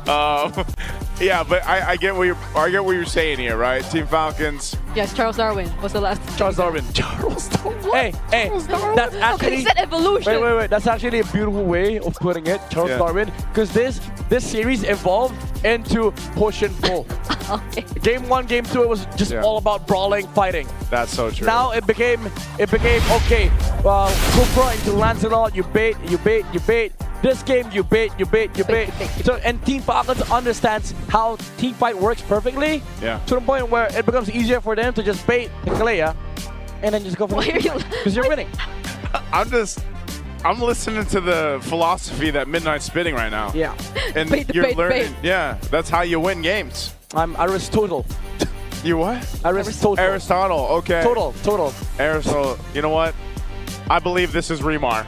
Let's head on over to the MPL Festival. What you got for us, Remar?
Always great to hear from Odin and, of course, what's going on in Superfan City. But here we are, match point. It's still Wolf and Renmar here. And we were talking about a very specific pick. It was in the EXP lane. I feel like there were moments that a Sora or a presence of a Sora was missed, especially since it was the eve of Haji that ended up becoming the MVP turnaround winner. There was a time na masasabi natin si Kirk was instrumental. In the first few minutes of the game, napakalakas ng pagkakapiloto niya dito sa isang Lapu-Lapu. But in the end, ang daming mga teamfights that could have won with a big box that they can utilize. Unfortunately, yun yung isang bagay naman na na-abuse dito ng Team Falcons. Well, do you have a play for us at the That's right. right now? So, napakaganda ng Lord Dance natin. Tingin ko dahil yung dalawang teams natin are championship caliber teams na rin at napakataas na rin yung experience and their knowledge about the game. That's when we can say na magiging maganda yung isang Lord Dance. This is a very long one. In fact, makikita natin dito yung pagkakasetup ng Falcons na first din nila dito yung initiation coming up from Brusco. That was the flicker that they started with. And if we take a look dun sa mangyayari, mag-initiate si Ogwen on this side. Now, take note. This looks like a weird play coming out from Ogwen. Dito siya sa may bandang baba. Makikita natin dito malayo siya sa kanyang mga teammates. And then ito si King Kong na magiging crucial dahil hindi pa siya nakikita ng side ng Onic. But watch out for what Flap can do na sinasabi natin dito na experience na talaga na player. What will happen is makikita niya kung nasa si King Kong. Parang talagang chinecheck niya lahat ng mga possibility dito kasi Onic can either steal the Lord with King Kong or mag-teamfight pa nga. Oh, so you're saying that in this moment, maybe Ogwen forced this because Falcons needed to look freaking Exactly. And they were able to get this one. At mukhang makakapiglas na ang side ng Onic Philippines dito at mukhang magkakaroon ng reset. At this reset will not favor Team Falcons eventually. Pero dahil sa gagawin ni Haji, our MVP, this play needs no explanation, that timing. In fact, ito rin yung dahilan kung bakit sila nanalo sa Omega yesterday. Haji's timings with the Eve. Dun sa kanya paggamit ng ultimate na hindi niya basta-basta binibitaw at naghahanap siya ng perfect na moment for his team. That is what allows Team Falcons to eventually win the team fights. Yeah, he didn't even need to get the kills within his own box. The moment that Immobilize hit you knew that Falcons could just run down the members of Onic Philippines. Yep. And then eventually, yung mga ibang members pa dito, like sila Kyle, di ba? Napakaganda rin ng performance afterwards, the way that they outplayed at na-counter pa nga yung gustong gawin ng side ng Onic Philippines eventually. By the way, we have QR codes up in your screen right now, or they're going to be up in the arena. We're going to have QR codes that are going to be popping up. Oh, it's right there next to you. It's right next to you. Yeah, there. Right over there. It's palag na to. Merchandise, of course, our anthem, performed and sang by the lovely Janine Berdine. Early access for the merchandise. Scan the QR codes on your screens. I should get in on that. I just realized, those are. I like the card that she got. Can we get those cards, you know? Can we get those cards? Like the Janine Berdine one. Oo nga naman.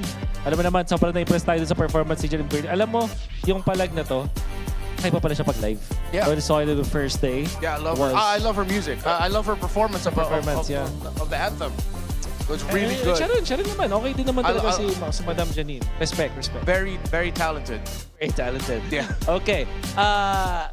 Draft was important in the first 5 games. At ito yung naging lead-up kung bakit nagkaroon ng match point dito ang Team of Falcons. So pansinin natin, nagpapalitan sila ng sides at first. It was actually Team Falcons who chooses itong mga sides natin. Dun sa first game, sila yung home team. So sila ay yung pumili ng blue side. Yeah. I think the very important thing that, especially that we noticed in game number 5 was, you definitely, of course, it made a lot of sense for you to lean towards Falcons for that draft. For me personally, it was dependent on how they'd be able to handle the early. They got, at least if I'm not mistaken, Turtle 2 after Turtle 1 went to Onic. Yes. Because it's the Kalea and Juicin that has been problematic for you. Kalea, problematic for a lot of teams because it's Brusco playing it. Of course, in this series, the Juicin of Super Friends.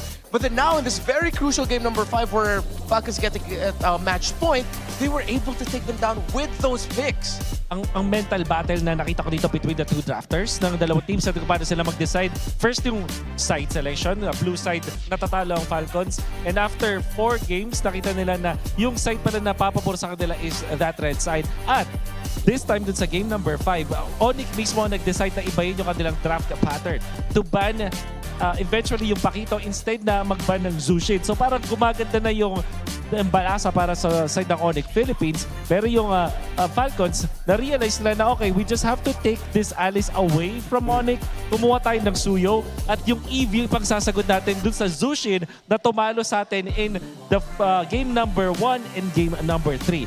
Baka hindi Kalea yung problema natin. If we are Falcons, maybe it was the Jushin. And in fact, nakita nga natin yung pagkakagamit nila nito sa Eve to eventually win out against the Jushin of Super Friends. So when Mergo and I made our predictions heading into the playoffs, I said that if ever we got this as the lower bracket finals match, because this was his prediction that we'd end up with, that this would be a battle of the side lanes. I thought that we'd see a more consistent, like without a doubt, Roman trio, they're gonna be good. But as the series goes on, you realize one pick in the mid can actually change the picture for the entire matchup in the Roman trio.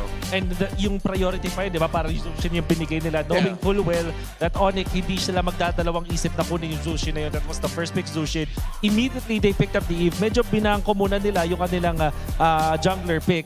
Eventually, nakuha pa rin nila yung Suyo na gusto nila. Which to me is one of the decisions that Onic Philippines had to really hard read on. But unfortunately for them, it did not work. Yung Leo Moore, tingin ko, in terms of like priority, so sabihin na natin yung term na hierarchy, Renmar, tingin ko para sa akin, di ba naman, kung naalala mo sa draft, sabi ko, first is Harley. Then Suyo, then Leo Moore. They chose the Leo Moore at sila pa yung nauna mag-pick doon. And I think, syempre, nasa team play nila yon, nasa practice nila kung paano nila na-feel na yun yung pinakamalakas. But for me personally, I would not put that as my priorities. At nakita naman natin kung ano yung mga limitations ng hero na yun. Yeah. I think Onic are probably gonna break glass in case of emergency. They're probably gonna end up with a Harley in this game. Something just about that. And how Onic has played Harley, especially King Kong, they just really find the angles really well with getting those pickoffs. Or even if it doesn't lead to a kill, at least you get the -1 because most of the times it's the roamer or the EXP. Sometimes even it's the mid laner. They go home and then you have an advantage in the turtle. Again, it just goes along with that Onic style we've been saying all season long. Heading into objective fights, maghahanap sila ng laban. They're gonna look for a fight. Yeah. Still, mapapansin natin yung Onic Philippines high spirits pa rin. Look at this. The shared hero is... Baxia and Suyo. Baxia and Suyo. hindi dapat ito yun eh. Pero, that's interesting. I think yung mas gusto kong bigyan ng pansin dito is yung mga unique heroes na nilalaro nila, which in this scenario, hindi pa masyado nag-Harley itong si Kyle. Whereas itong si Kiko, yan talaga yung pinaprioritize as long as as well as the Leomord. The Fredrin always banned in the second phase. Pero itong si Kyle, hindi pa niya hinawakan yung Guinevere. What's stopping Team Falcons dito to pick up the Guinevere? We don't know yet. Pero baka makita pa natin yan sa ating next game. What if that's what they were saving this for? Yes. This match point, time to make it to the grand finals pick, then they finally lock in the Guinevere. Tama. That even the, okay, we'll pull the curtain back a little bit. All the casters have been looking for it. Where's this Guinevere? Yeah, I can't remember if it was bad, but in the moments where we thought Falcons would pick it up, they don't. They don't, yeah. Well, kasi naman available din yung Suyo na ang hirap talagang hindi piliin sa mga ganitong moments. Here we are, match point for Team Falcons. Always starts with the draft. Ang mga games natin, isang beses pa lang tayo umabot sa 20 minutes. Kadalasan ay mga one-sided. Although sabihin natin may mga games na quote-unquote tumatagal, pero alam mong one-sided siya. And I think, dahil yun dun sa mga draft. So far, we have been seeing teams that has a better draft to eventually win it. So here's Super Marco's top 5 heroes picked for the season. Of course, it makes sense. Claude is all the way up there. Moskov is his next in terms of his most iconic so far this season. Win rate went down a little bit because we saw the result of the Moskov game that they got earlier. So that's why we put a lot of importance on the trade between the, take out the Granger, the 4 marksmen that you see on screen. The Claude, the Moskov, the Harith, and the carry. At one point, I thought that we'd be seeing an entire playoffs or just Claude Harith, Claude Harith. But I'm glad nag-evolve tayo dun na hindi lang yun yung nakuha natin. I'm glad that we're seeing like the Moskov. Eventually yung carry pag tama yung moment, but it just won't work. If you're Onic, I feel like parang hindi na advisable na kumuha ka pa ng mga bucket strategies dito on core roles. Siguro yung mga mid laners, yung mga roamers, maybe that's where you can go for your cheese picks, but we'll see if they will go for their pocket strategies. Heading into their potential last game. Here we are, match point for the Falcons. Onic has to show up with a draft to force game number 7. Then we're gonna see in just a bit the sides for these two. Onic goes blue and they first pick the Claude right away. One of the heroes that we were expecting Falcons to not give to Severo, but because of the bans, Falcons had to deliver. Fanny, Baxia, and the Freya, Severo gets his Claude. Okay, so ang mga ko dito, there is the Eve and now the Guinevere. There we go. Now the Guinevere. I thought about it. I was saying it earlier. Maybe they're saving it for this. This specific moment, their game or grand finals clinching win, and they get the Eve too. And alam mo, Renmar, parang hindi natin pinaprioritize yung Leomord para sa Onic, but I think this is the game where they can pick it up. Right? It's one of those heroes na pwedeng pangasabay nga naman sa isang Guinevere. Yes. And has good synergy with Claude. Siguro yung Eve will always be a problem, but they can always go for the Valentina here if you're Onic and the Zushin. So Zushin muna kanilang unahin. Probably the Leomord is their next pick. Or maybe Alice, kung gusto nila nakawin, di ba? Yeah, you don't have to worry about the Valentina, and it seems like Onic want to go for full dive. But there's the Leomord. Okay. Ogwen. There's the Kalea. Kalea, play it safe, either high-loss Gatot. I think the Gatot would be good because there's a lot of dives. You get that taunt and the Revitalize as well. Revitalize. Alright, so Harith yung ibang sometimes ginagamit siya, pero kasi magic-based yun. So pwedeng ipiliin yung iba. But yeah, I would have said the Moskov is the better option kung sakali para may late game options din sila dito for Falcons. So well-rounded draft for both teams at yung Tricore ang pinakita ng parehas nating teams dito. Well, they're not technically Tricore pero gold. Tapos mid lane and then the jungler. Roam EXP for both to show their last picks. It's gonna be brutal in the second phase of the draft. You remove Gato at high loss, Kalea, all of those heroes that have our holy trinity of Revitalize / healing. And then you're left with either the damaged ones, the Kali, the Hilda, and then the Cho. Yeah. Okay, so that's 2 picks for both teams. So we're going to be starting with the bans. That is Yuzhong. All right, that's Yuzhong from Falcons, the respect from their team. Para din mapalakas nila yung kanilang turtle fight para sa Onic, ang kanilang tingnan din dito is the possible roam options din.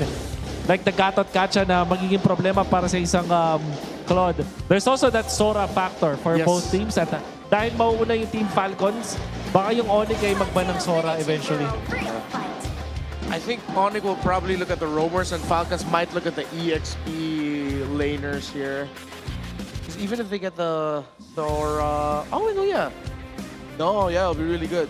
Yeah, Onic is better off the Sora. Oo, pero may option din ng Valentina dito para sa Onic. Pero alam mo yung maka-counter nga niya yung Sora, pero hindi gaganda yung composition nila if that is picked up. It does make sense on the counter perspective. I will see. Kawa yung Leomord dun eh. That's right. So Falcons, I'm still seeing the Sora 4th pick para sa kanila, pero meron din namang option ng Alice on their side. Yeah, so that Kirk doesn't end up with it because it also does... It combines really well for Onic. I mean, we've always said balance would be really good, but even more so now, I think it's warranted Onic can just go full dive, considering it's the even Moscow that you're worried about. The Khalid gets banned out here for Falcons, one of the multiple roamers that we mentioned earlier. So if Falcons ends up, or excuse me, Onic ends up banning either the Gatot or Hylos, and then that's going to be bad for them. So I think they want to float those two open, so that just becomes a trade in the roam. Yeah. So, speaking of roamers, mayroon bang chance na ang Guinevere dito will be the roam? Yes. That happened before? Yeah, that happened before, but okay. Sorry, Twisted Minds, but I just wasn't a fan of it. Yeah, it was. Not for me, not for me. Let's just say that. I'm not going to yuck their yum, it wasn't for me. Okay, so that will be the Atlas, the ban here for Onic. 4th pick para sa Team Falcons. Sora looks really good here para sa Falcons. Okay, would you rather get the Sora or get the Alice so that Onic doesn't get it? I'd rather go to Sora kasi mas madami siyang na-achieve dito, pag-dive na rin everything. If they want a neutral pick, yung Hilda nandyan pa rin, available para sa kanila. Okay siya laban sa isang Leomord, okay siya versus the Claude. Yep. Another option is Glue, another flex pick yun. Pwedeng maging EXP, pwedeng maging Roam. At nakita naman natin kung gaano ka-impactful si Ogwin sa pag-control ng River with that Glue. Oh yeah, what if they just pick it up as the red 4 pick and then it's a flex if ever? Then you can just adjust it. So that will mean Alice para sa team, sa Onic Philippines, I mean. Yeah. What do you pick for Brusco? Fight for the So it's in Hilda. Still flex. Still flex.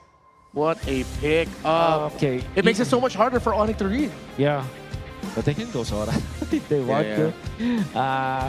At the same time, may Lapu-Lapu pa na hindi naman din magkakaroon ng problema dito sa Hilda. I think the Lapu-Lapu is a great addition para sa Onic. It has the dive that they need. Yung Alice, tingin ko magkakaroon na ng konting problema dito because of the presence of the Hilda in the Moscow. Yep. And the knockups coming out from the control coming out from both Eve and Hilda. Even Guinevere. So tingin ko, Lapu-Lapu na pipili ng Onic Philippines.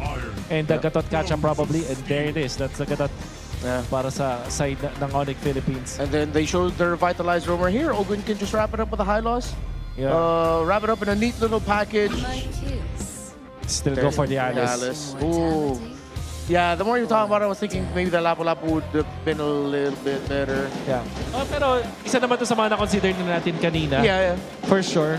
A very standard pickup. Oh yeah, they go all dive, by the way. All dive, for sure. So, revitalize makes a lot of sense here. It has to be high loss, the glorious pathway. Pwede yung i-keep nila yung Hilda dun sa may gitna, sa may row, and then pick up an Arlot actually. And they themselves pick up the Lapu-Lapu. Alam mo, I think this is pretty even. Parehas na teams na ito may malakas na lineup. The dive coming up from Onic is impressive. It's gonna be up to execution. I feel like this is a pretty even draft. Match point for both. Super Fam, Onic needs your support! Falcons, one more game! Who is going to move forward? Is it Falcons now, or are we going to go to game number 7?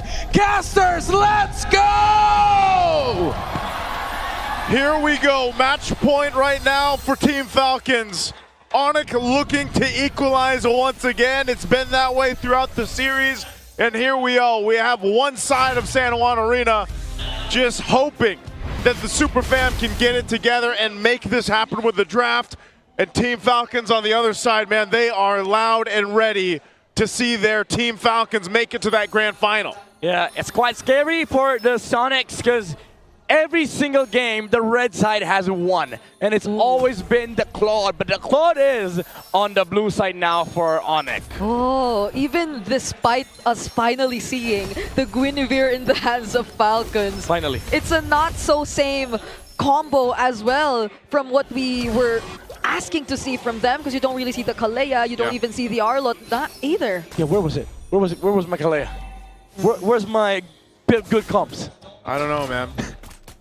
You know, it's one of those things where it's like, if this was a Kalea instead, would that end up being better here? But I think, you know, Onic knew what they wanted to play around with, and they decided to go that way. I think this is comfort, at least for the most part, against Super Prince on that Jushin especially. Whoa, that's a lot of early damage, though, from Ogwen. This is what we usually see with a Hilda. Mind you as well, throughout this map, the way this is going to go is that early aggression and rotation that Team Falcons can bring, but also expanding rivers comes into play with having this Hilda on your side too. Which is amplified by the fact that almost all heroes on the side of Team Falcons wins the roll-to-roll matchup. Like you have the Lapu against the Alice, you have the Eve against the Zushin, and then the Claude, the Moskov versus the Claude.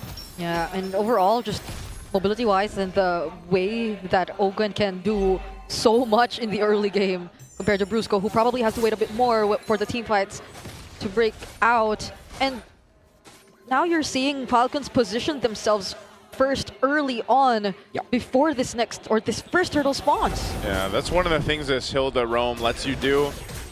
You're so aggressive, you can poke down even the opposing roamer, and you have control around this first objective. King Kong's got to try to make this happen, but look at the wall he's got to go through. Yep, it's Flap blocking the way alongside Ogwen. They find first blood on Brusco, and Kirk, he has no way to run, had to burn that flicker just to survive. Yeah, Onic tried forcing their way in to the turtle pit, but again, this is a Hilda. You know, this guy's a walking prior. Kyle! Oh, the Purify was burned, but not the knockup or the spatial migrations.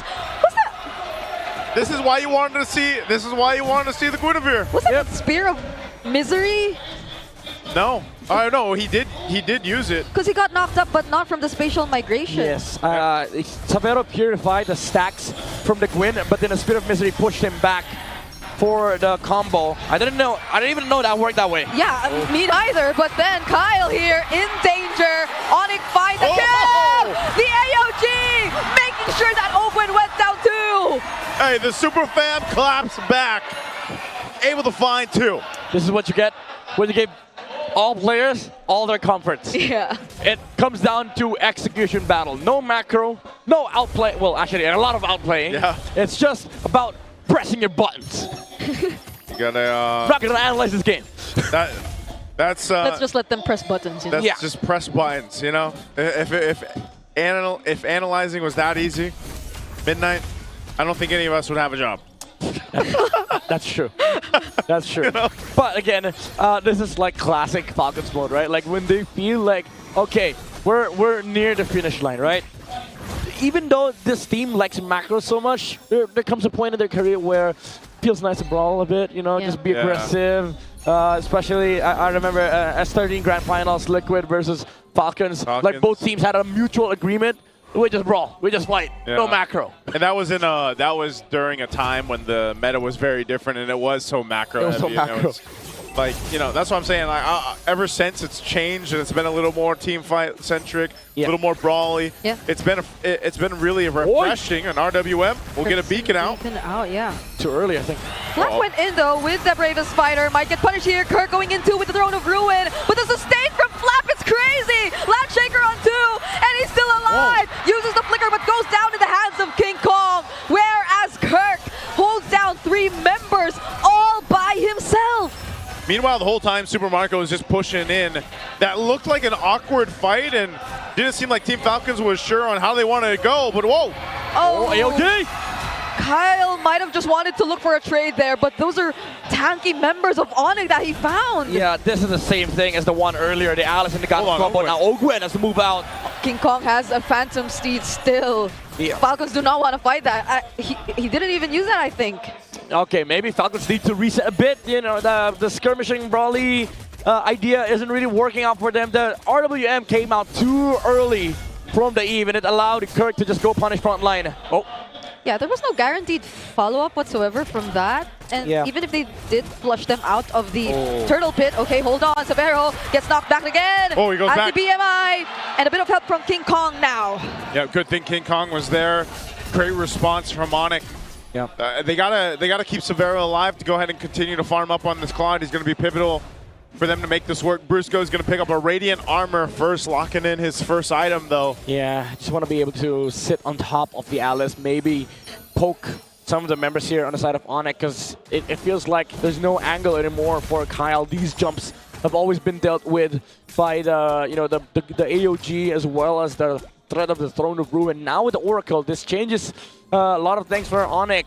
Kirk can now stand in the middle of the fight, but still they have to be worried about the damage output coming out from the Gwyn and then the Lapu. But that means Super Marco has a lot of weight on his shoulders right now. Yeah, I feel like that's the case for both gold laners, honestly, at this point. Yeah. And, you know, Marco is maintaining about a 600-700 gold lead ahead of Severo right now. That was also part and due for him just staying on the other side of the map while that last turtle broke out. And the turtle's going to be up here on their side this time, last one of the game. They'll fight through for it, but you can already see, you know, Flap's there, Marco's back on the other side to prep up for that exact moment. And so, again, if they don't keep control or tabs on Super Marco on this Moskov, he's going to go ahead and continue to put pressure, most likely taking down the Tier 1. Might be the trade for this turtle here. Yeah, it seems like they're not going to fight this. Onic have complete control over this turtle pit, and they will secure the second, or actually the last objective of the game. I barely realized that there was already 3 objectives that spawned because of this brawly team fight heavy game that we've been seeing that feels so fast-paced. We missed one, sorry, we saw the 3 turtles. Okay. Okay, he burns the flicker. That's a beautiful 4-man stun that we got to see from Flap, but it won't really convert into anything. A flicker from Haji, though, just to make sure that Super Frizz gets caught in the RWM! Haji's looking for another MVP performance. They're going to fight it out here on the bottom side. Kyle does pick up a winner crown, but man, what a start and a push from Super Marco. Man, Team Falcons, Haji with that flicker. Onic overstayed a bit. They could have gone mid, but because they stayed for bot lane, they had to wait for the next wave, and then Team Falcons just went for the punish because they know all the space in the world right now is everything for them. Now they allow Super Marco to farm up and take towers. Look at the gold. Super Marco is heading to that point. Okay. You had to have it happen if you're Onic. Yeah. You had to take out Haji, man. Yeah. They knew he didn't have a flicker from the last fight. Yeah. Just before that, Kyle stole away the purple buff from King Kong, though, and he's the one doing a bit of catching up in terms of level. Surprisingly, for Team Falcons, even though they're ahead. Yeah, Kyle a little bit behind. Gets concentrated energy, though. Yeah. Wings for Flap. It's all about Super Marco at this point. It's all about Moskov late game. Onic, they still have advantage when it comes to head-on collision. Team fight 5v5 is still very good for their side, especially with the AOG and the Throne of Ruin, but Team Falcons, they have a specific way of playing this game. It's all about the split pushes, it's all about the pressure, and it's all about holding Onic down with this real world manipulation coming out from Haji. Yep. Lord up. Oh, Severo been shot down to half here. Oh, Super Friends! He gets caught alongside Brusco. Had to use the AOG. Falcons are just so decisive whenever they see a target. It's always Haji laying down these perfectly timed RWMs. Yeah, again, Onic getting distracted, losing the important sites. Sticking together is what makes them a super family. And because Team Falcons is able to split them up with the pressure on the top side, they get to find pickoffs. Oh, Flap jumping in. They're going to force the fight. Okay. Severo will be here anytime soon, though. But Kirk gets taken out first! And now they also find Brusco! King Kong and Severo, together with Prince, might not want to contest this first Lord anymore! Team Falcons fought for the Lord. They got a couple bodies and the objective. The super family is crumbling down. Disconnected plays from Onic Philippines. And now Team Falcons gets to capitalize. They're the ones who are grouping up. Oh, Severo had to dodge that. Falcons are just pushing forward. Another RWM Super Prince 2 going in with the Crimson Beacon, but they might Onic might punish. Flap might go down first, but it's Onic making sure that they fight back. King Kong on a killing spree, just pushing forward. Open goes next. There's the winner crown from Kyle, but King Kong finds a double just in time. Kyle will try to run away using the retribution, but Savero gets to take him out. See what I mean? The family that fights together wins together. Onic with the perfect layering of spells. AOG into the throne of ruin with a blazing duet from Savero. Finishes down Falcons. They overstepped. They soared too close to the sun on that one. They didn't have to go in and make this happen. Look what happens to Flap. Great lantern from Super Friends, forcing Falcons to react. And that gave the clear sign, the clear way for King Kong to go to the back line. Yeah, this whole sequence, again, man, this is a proper fight for Onic. You just group up, layer your skills together. It doesn't have to be against the Moskov, doesn't have to be against anybody. Pick a fight, pick a lane, you go for the play. That is what Onic wants. And Team Falcons has been splitting them up.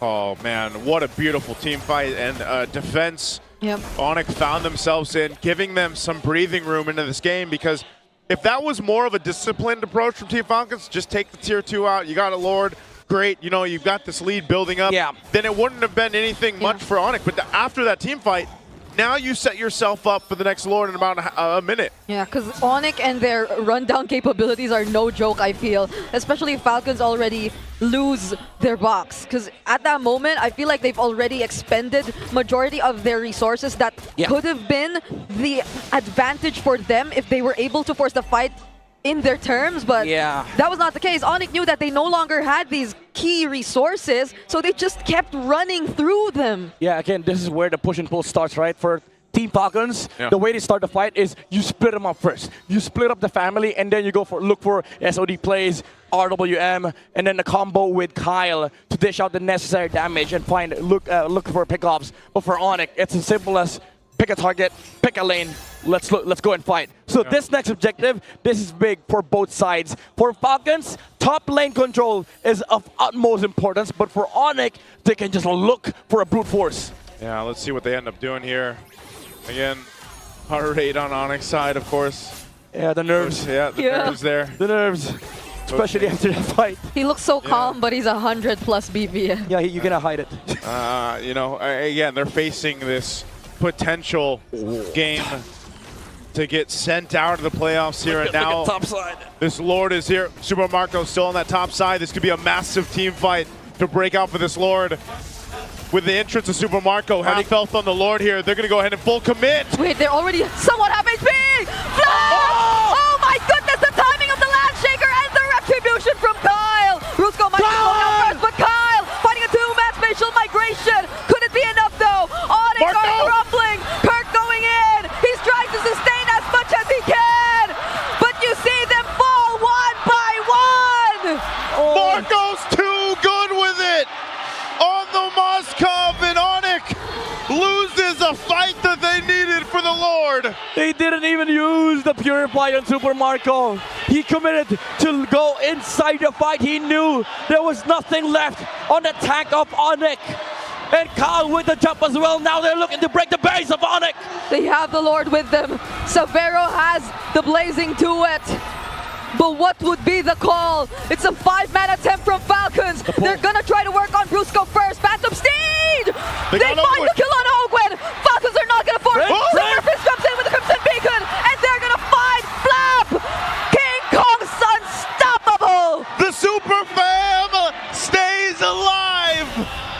They're fighting with all they have! You gotta split up the map, but inside the house of Onic, it's kind of hard to split up the family. Team Falcons, once again, they have to do the setup. They have to play for the next Lord fight. But Onic, again, as you've said nicely, they stay alive. It comes down to execution. Again, same story. Top lane is the name of the game for Falcons. Moscow things, but Onic, they're looking to brute force. Oh, Kirk. Man. Kirk is getting bursted down! Gets to escape though, he'll be okay. And they lose the real world manipulation. Oh, that's a big resource. They got it out. There's still plenty of time for the next Lord to come up. Haji will have it available. Some of the flickers as well for Team Falcons. Crucial here. Onic, though, give it up to them to be able to keep holding on into this game when Team Falcons has secured 2 Lords and was knocking on their base. This is going to be a massive team fight for this next Lord fight. Everybody will have everything. All the battle spells, all the items, the buy-in cells. I mean, not roams. Roams are kind of still poor in this game, but they have all the things that they need. The revitalizes, the AOGs. Actually, just the revitalize. That's just one. Yeah, man. Jeez. It's one of those games where, despite all of it, again, what's on the line here? Team Falcons, I think they're playing a little messy trying to approach the base because they see what's in front of them, man. Yeah. The grand finals and a trip to Paris for EWC 2026. They have to stay calm and collected. Yep. And time again, for every Lord, for every objective, it's been the same template. Put Marco on the other side of the map, let him join the fight. Last time it worked out, he jumped right in, following through the SOD with the Wind of Nature. Well, now, maybe Onic has a plan for that. Yeah, and what better way to exemplify this entire idea of enduring legacy if not by bringing back this entire Titans of MLBB era, or if not, an evolved version of it. But Onic are going to push forward. They do use the conceal. They just scout a bit of information, though, as to where Falcons are currently positioned at. It's a reset on top side, though. There's no minion waves there. You're going to have to reset Lord at half health here. Look at Kyle's positioning. He jumps! Oh, Kirk is actually going to go for Flap! No, Kyle. Flap was the option actually for this one. King Kong! They get enough space to work on the Lord! Super landing the SOD is going to go in. Now they're going to work on Brusco, and they find Super Friends! Brusco still escaped with the AOG, but Falcons, they find one in exchange of the Lord! Oh, man. Falcons, they want to go all in. There's no Zoshin. They got to clear out this Lord. They got to clear out the turret, but it's going to take some time to do it. Team Falcons, numbers advantage, but I don't know if they can finish it. There's still a wave in mid. They're going to go for it. Super Marco waiting for the wave on bot. Team Falcons, they can't let this one slip through their hands again. Okay, there's another wave in bot. Haji picked up a Winter Crown just now, too. Go back out, just the turret. Okay. The most disciplined choice that Team Falcons make so far with the Lord takes here. Everybody in San Juan Arena is on the edge of their seats right now. Yeah, things are getting a bit messier for both sides. The Spear of Misery landing on Super Friends couldn't flicker out, but even then, Kyle with that spatial migration caught in a very weird angle, and because of that, Onic had enough time to just burst down the Lord. And Team Falcons, even though they lost the Lord, they wanted to go for the punish because of the numbers advantage, but now we go to a full reset. Again, same thing. It's now a map reset. Both teams will have everything by the time the Lord spawns. Fortunately enough for Team Falcons, they were able to take out the tower on the bot side, so they still have Lord Prio. Yeah. Oh man, look at this replay. Kyle just did not get the set he was looking for with the spatial migration, and that was not a team fight. Yeah. That was in their favor, but they still end up making something happen out of it. Yeah, honestly, that engage from Kirk, I kind of took my time trying to process because it was a Throne of Ruin just on Flap. But the thing is, Flap is the guy to go in first, so it was quite understandable if you look at it from that perspective. Yeah. And along with Flap were the other members surrounding him as well, so he more or less blocked off whatever Falcons could have done just because of that single Throne of Ruin flicker play that Kirk did. And Onic were just so quick to work on the objective as well, so these were just really good calls that the Super Fam have decided to make now that we're approaching the 20-minute mark of the game. Yeah, this is, I honestly feel like this series, this is the perfect point in the game. You know, it's game 6. Hopefully, maybe we get a game 7. I don't know, but this has been a slow-cooked meal throughout the entire series. You know, very one-sided games early on. Game 1 and game 2 gets a little more even through game 3 onward up to this point where it's anybody's game down to the next Lord and it'll be evolved. Yeah, and you look at the heart rates on the players right now. Team Falcons as a lower average, I might say, because again, they do have Lord Prior. They have all the advantage in the world. The slow push as well, having the Moskov. Base turrets down. Yeah, base turrets down, but Onic they still have a massive team fight advantage as long as they pick the right targets and they go at the good time. But Team Falcons, again, they have this perfect Lord setup. Nobody from the side of Onic can actually just brute force their way in. Oh, never mind. Super Prince and Kirk, they find an angle. They force the Lapu ulti. Wait, yeah. He used the bravest fighter They see Severo down bot. backwards, but Falcons, knowing that, are still gonna try and exchange blows with Onic. Okay, okay, they've done this against Aurora. They forced the 50-50. Okay. Yep. It's going to come down to the 50-50. They got everyone here half health on the Lord for it. Kyle potentially looking for King Kong. It goes for a reset, And the though. bottom lane too. Bottom lane's going to be pushing. Someone from Onic has to go deal with this. Team Falcons knows this advantage that they have. What is Marco gonna do? Okay, okay. Okay. It's, this is the push and pull. Kyle? Kyle! Oh my goodness, Kyle! He's gonna find one. The SOT2 is gonna land. It's gonna be super impressive. Any unfortunate first kill for this sequence.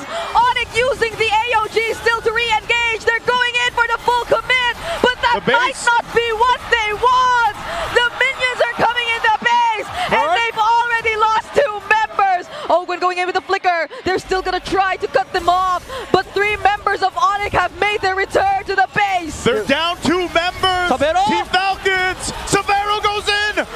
Kirk chasing as well, but he gets knocked up, and the violent quick whip finishes him off. King Kong, can he do this alone? He's got him. It's Severo with immortality. It's over. The much-awaited return to the world stage. Redemption in their hands. Team Falcons have made it after more than a year of being stuck on the ground. They are headed towards the grand finals and to MSC. A titanic performance from Team Falcons as they soar high to look for the clash of titans in the strongest region in MLBB as they soar and secure the tickets to Paris. Team Falcons fought hard through the regular season to this point through the playoffs. They felt the defeat of a sweep against Onic, and they come back and win an amazing series to punch that ticket to tomorrow's fight against the final boss of MPL Philippines. And yes, they secured the tickets to Paris, but the job's not done for Team Falcons. GG's to Onic Philippines for making it this far and for putting up such a great fight, a great series overall that we've seen between them and Team Falcons. This season, for this new version of the Super Fam was no joke. Severo introduced himself strongly and he stayed that way all throughout. Oh man, again, the nature of competition, the nature of this tournament, you have to say goodbye to some teams. And unfortunately, it's for Onic Philippines, the Super Fam. One hell of a season, though.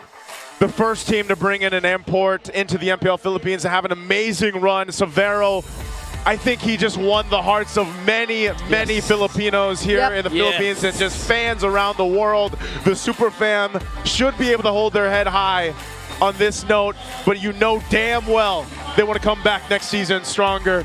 We're going to go ahead and send it over to stage to get the GGWP to Onic. ML Super fans, they delivered a brave fight and gave brilliant praise, come back from a lot of games. But unfortunately, the road of Onic Philippines will end right here. Now, Brusco, nakita ng lahat. Brusco, Nilaban yung game. everyone saw how much you fought for that game. Para kayong dumaan sa butas ng karayo. The late nights, it feels like you've been through too much. Ng Onic Philippines. Ano ang message mo What is your message ngayon? to your teammates? Messages to teammates ko, grateful ako kasi My message to my teammates is that I'm grateful because sila yung ano, they were my teammates, proud ako and I'm sa- proud. proud ako sa kanila. I'm proud of them. Lagi akong tutulungan sa mga That they always help me. Nanodown ako ganun. and that we always help each other. Grateful talaga ako. And that fight is something to be proud of, Denise. And Puso at tapang. there's a lot of heart and bravery. Emotional here right now, super fans. It's very emotional here right now. Perk. How proud of you are you sa boys? Alam kong it's very heartbreaking for you. I know it's very heartbreaking. Silver linings. Grabe yung pusong pinakita nyo. There are a lot of silver linings. You showed a lot of heart. Gaano ka proud ka? How proud are you of your super team? proud ako sa team. I'm super proud of my team because Regular season, walang naniniwala sa... from the regular season, no one believed in us, but Super proud ako. we made it here, so I'm super proud.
Team of Falcons! City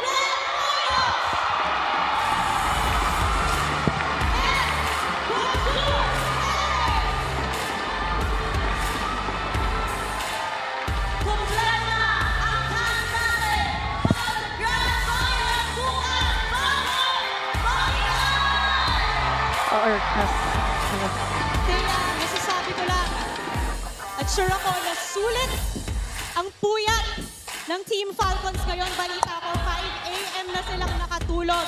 Kagabi na, uunahin na kita. they slept at 5 a.m. last night. Yung base, anong unang pumasok sa utak? When you took down the base, what was the first thing that came into your mind? Base, for that last game, anong unang pumasok sa utak mo?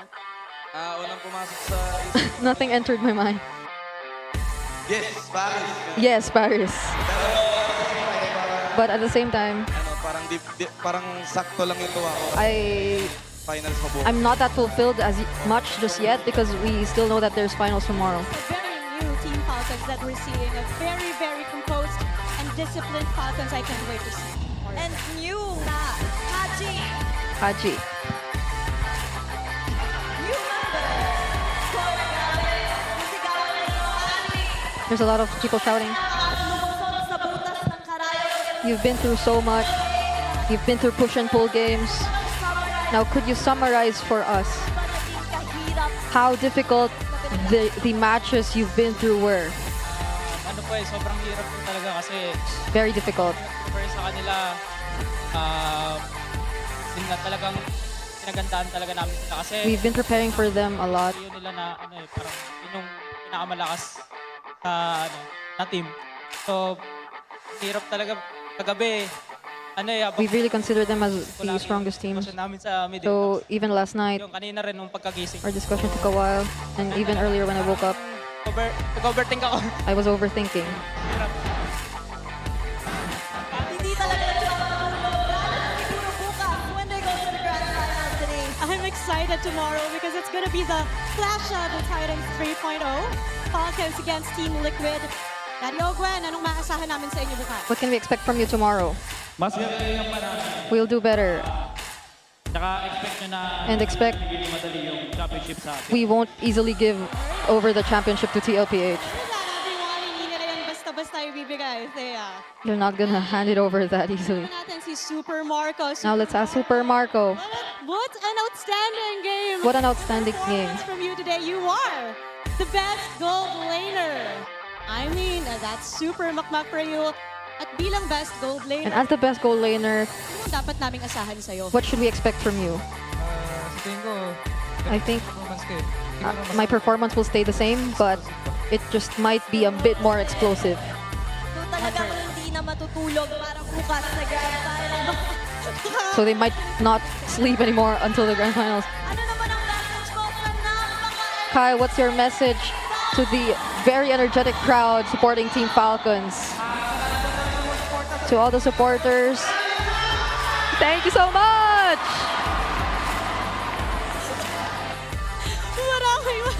Maraming salamat. At maraming salamat, Team Falcons. You may now take your bow. And you may now take your walk-up victory to the grand finals and to Paris! Inabot man sila ng 3 season, Thea, bago makabalik ng grand finals. But hey, the Green Falcons are so back, Thea. And kabang-abang talaga ang magiging matchup bukas between TLPH and Team Falcons. Pero bago tayo pumunta sa Grand Finals, balikan muna natin ang nangyari sa last match. Casters, palag na to. First off, thank you so much to Onic Philippines. Again, a hell of a season. Severo, hope we get to see more of them. Hopefully, maybe you get to see more imports in the next seasons to come. And congratulations to Team Falcons getting to the Grand Finals, getting to Paris. Can't wait to see them on the international stage as well. But yes, the Clash of the Titans 3.0 is happening tomorrow night in a best-of-7. And all I can hope for is that we get another series like today. Yeah, they said it. Maybe a little, maybe, you know, let's forget game 1 and 2. Yeah, no warm-ups. Let's crank it up a little Not bit. the one-sided ones. Yeah, you know, I have a lot of things to say, but I just needed to get this out of my system. I pity the other regions.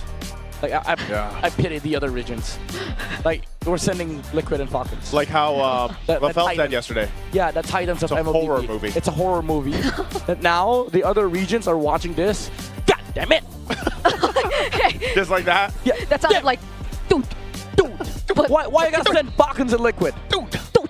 Right? Why you gotta send the Titans? Because the last time this happened, these two teams took the world by storm. Yeah. Oh man. It's been so long. It's been so long since we last witnessed the world tour for Team Falcons and this same rivalry traveling outside our region. Oh man, you know how many gym reels are going to be made in Paris? by Oh, Team my Falcons? Lord. And I mean Team Liquid too. They live too, but like Yeah. I mean Coach Aeon, Coach Snap's jacked, by the way. But so is another player over there. But anyway, Team Falcons specifically, they played this game. I don't want to say perfectly either. It wasn't a perfect game. It was actually rather messy towards the end. Yeah. The way they approached some of the base pushes with the Lords, it didn't go in their favor. Yeah. They made some mistakes, and they're going to have to fix those mistakes by the time they get to the matchup against tomorrow. Although it's sort of expected, that usually just happens when the enemy can actually match your gameplay. Even if you play the most perfect macro in the world, you're bound to be matched by your opponents, and Onic did just that. It's just that for Team Falcons, they sort of have a lot of advantages in the drafting stage. Like we mentioned this earlier, the split push on the Moscow, everything was going to be on Super Marco, and Super Marco delivered. Which is why he's the MVP of this game, aside from the fact that he was able to pressure the pressure on Onic. Yeah. Again, this bulletproof guy didn't die at all in this game. 0 deaths on this Moscow. He was like, Severo, I know you're good, but I'm better. Yeah. Oh. Oh man, so does that solve, like, wait, I'm actually genuinely curious because they asked it on stage. Is Teddy in the Golden Royale? Or was it between Severo, Marco, and Technically he is, but a lot of the people that has been asked the same question, Yeah. has always been saying either Super Marco or Savero. Yeah, so it has been answered technically. But unless tomorrow, Teddy's like, no, I am.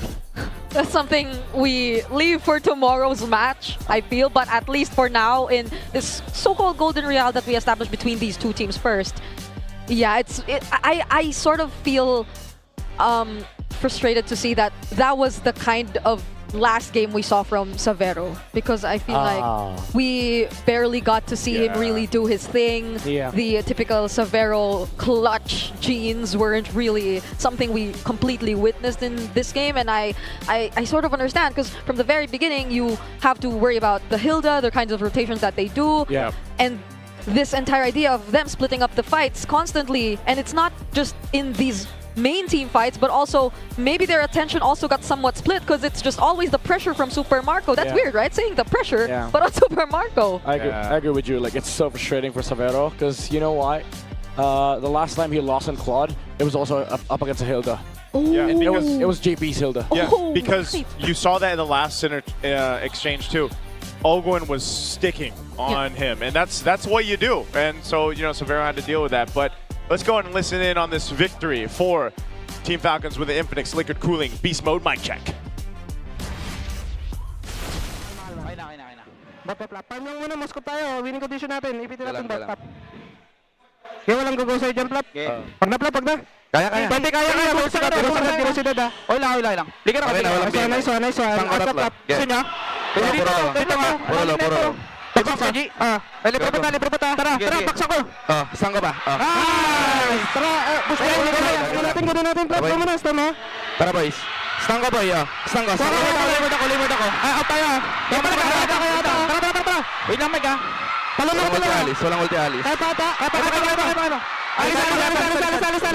Walang kabayo. Cloud. Purify. Cloud. Go lang. Mark, ready mo bahin sila? Boy, ready ako. Positioning mo, Mark, ha? Ayusin mo. Ako din. Positioning ko din. Kayo din, pre, ha? Pre. Positioning ko rin. Ayusin natin lahat. Bawat isa. Ang Lord. Pre, magugo pa to, pre. Balong alert. Alis, pre, alis. Pre, siya, balulod. Susin sa baka ka. Okay, alis muna. Boy ako, boy. Stang ko, dalawa. Harapan lang. Brusko lang. Alis.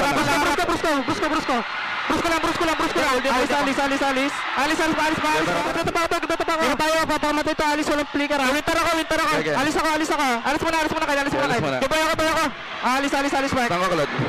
Boy ako. Claude. Itong Leomard. Always great to hear the mic check. Welcome back here to the On Ground, and we're here with Flap, TZ, Flap and Kyle of Team Falcons to help break down some plays. Before we break down the play, we have to ask a question I wanted to ask, and pinag-usapan na natin ito before we showed up on camera. Whose call was it to pick up the Kufra nung game na yun? Ako po. Ako talaga. Totoo ba yun, Kyle? Totoo. Siya talaga nag-suggest Nakita kong lahat yung composition ng Onic, lahat nagdadash eh. Kaya parang pasok na pasok yung Kufra kahit never namin nagamit. Yeah, and to add to that, kasi may Esmeralda din kayo, di ba? So, nahirapan talaga Secret para magawa yung trabaho niya. Flap and Kyle, sinimulan natin ng season nung na-interview ko kayo sa pagtanggal ninyo ng TZ na pangalan sa IGN ninyo. At ngayon, kaharap nyo muli itong si Carl TZ doon sa finals at kayong dalaw pa yung nag-step up. Gaano ka-importante ito na nakaabot kayo ng finals na ngayon gumagawa kayo ng sarili nyong marka na sa liga? Siguro sobrang importante sa amin to ni Flap kasi dito na kami sa finals eh. So if ever man namin matalo sila, dito na kami mag-start yung legacy namin dalawa. The new branch of the legacy for Flap and Kyle. All right, I think we have a play that Wolf wants to break down with the boys here. So, ang naging comment ko dito, parang binalik nyo yung classic na macro nyo, yung Lord Dance nyo. So, talk to us, sino ba yung mga nagsha-shot call dito? Ano ba yung mga usapan at gano'n ka-intense doon sa usapan nyo dito sa comms ninyo? Yung nagsha-shot call talaga dyan si Super Marco eh. Parang win-wait lang namin yung long lane namin para mag-push. Tapos pag may nagpakita, doon na kami go-go. And there's an important play here, Kyle. Ikaw din yung makakahuli kay Super Prince. Yung Zushin niya ay nakakatakot at alam natin malupit siya. Pero in this last play, napigilan nyo yung isa sa mga key players dito sa Onic. Talk to me how you were able to pull this off. Nag-aantay lang po talaga ako mahuhuli dyan. Tapos nung na-check ni Super Prince yung try-bush, yun po yung nahuli ko. How about you, Flap? Paano naman ang comms mo dito, lalo na crucial din sa mga Lord Dads ang role mo as the XP laner? Nung nakita kong natalunan ni Kyle yung Shushin, alam kong patay na yung Shushin and at the same time, lalamang na kami. Kaya naging kalmado lang ako dyan. Noong time na yun. Whose call was it na tapusin na yung laro na to? Meron pang 3 hero na natitira tapos may Lord. Pero mas pinili nyo mag-push. Kanino yun nanggaling? Sa amin po lahat kasi nung 5v3 na po yan, tapos wala na rin po silang skill, nagkasundo po kami lahat na tapusin na yung laro kasi idedep po nila tapos papamatay po sila lahat para madep. So instead of dragging the time pa, they made sure that they just ended their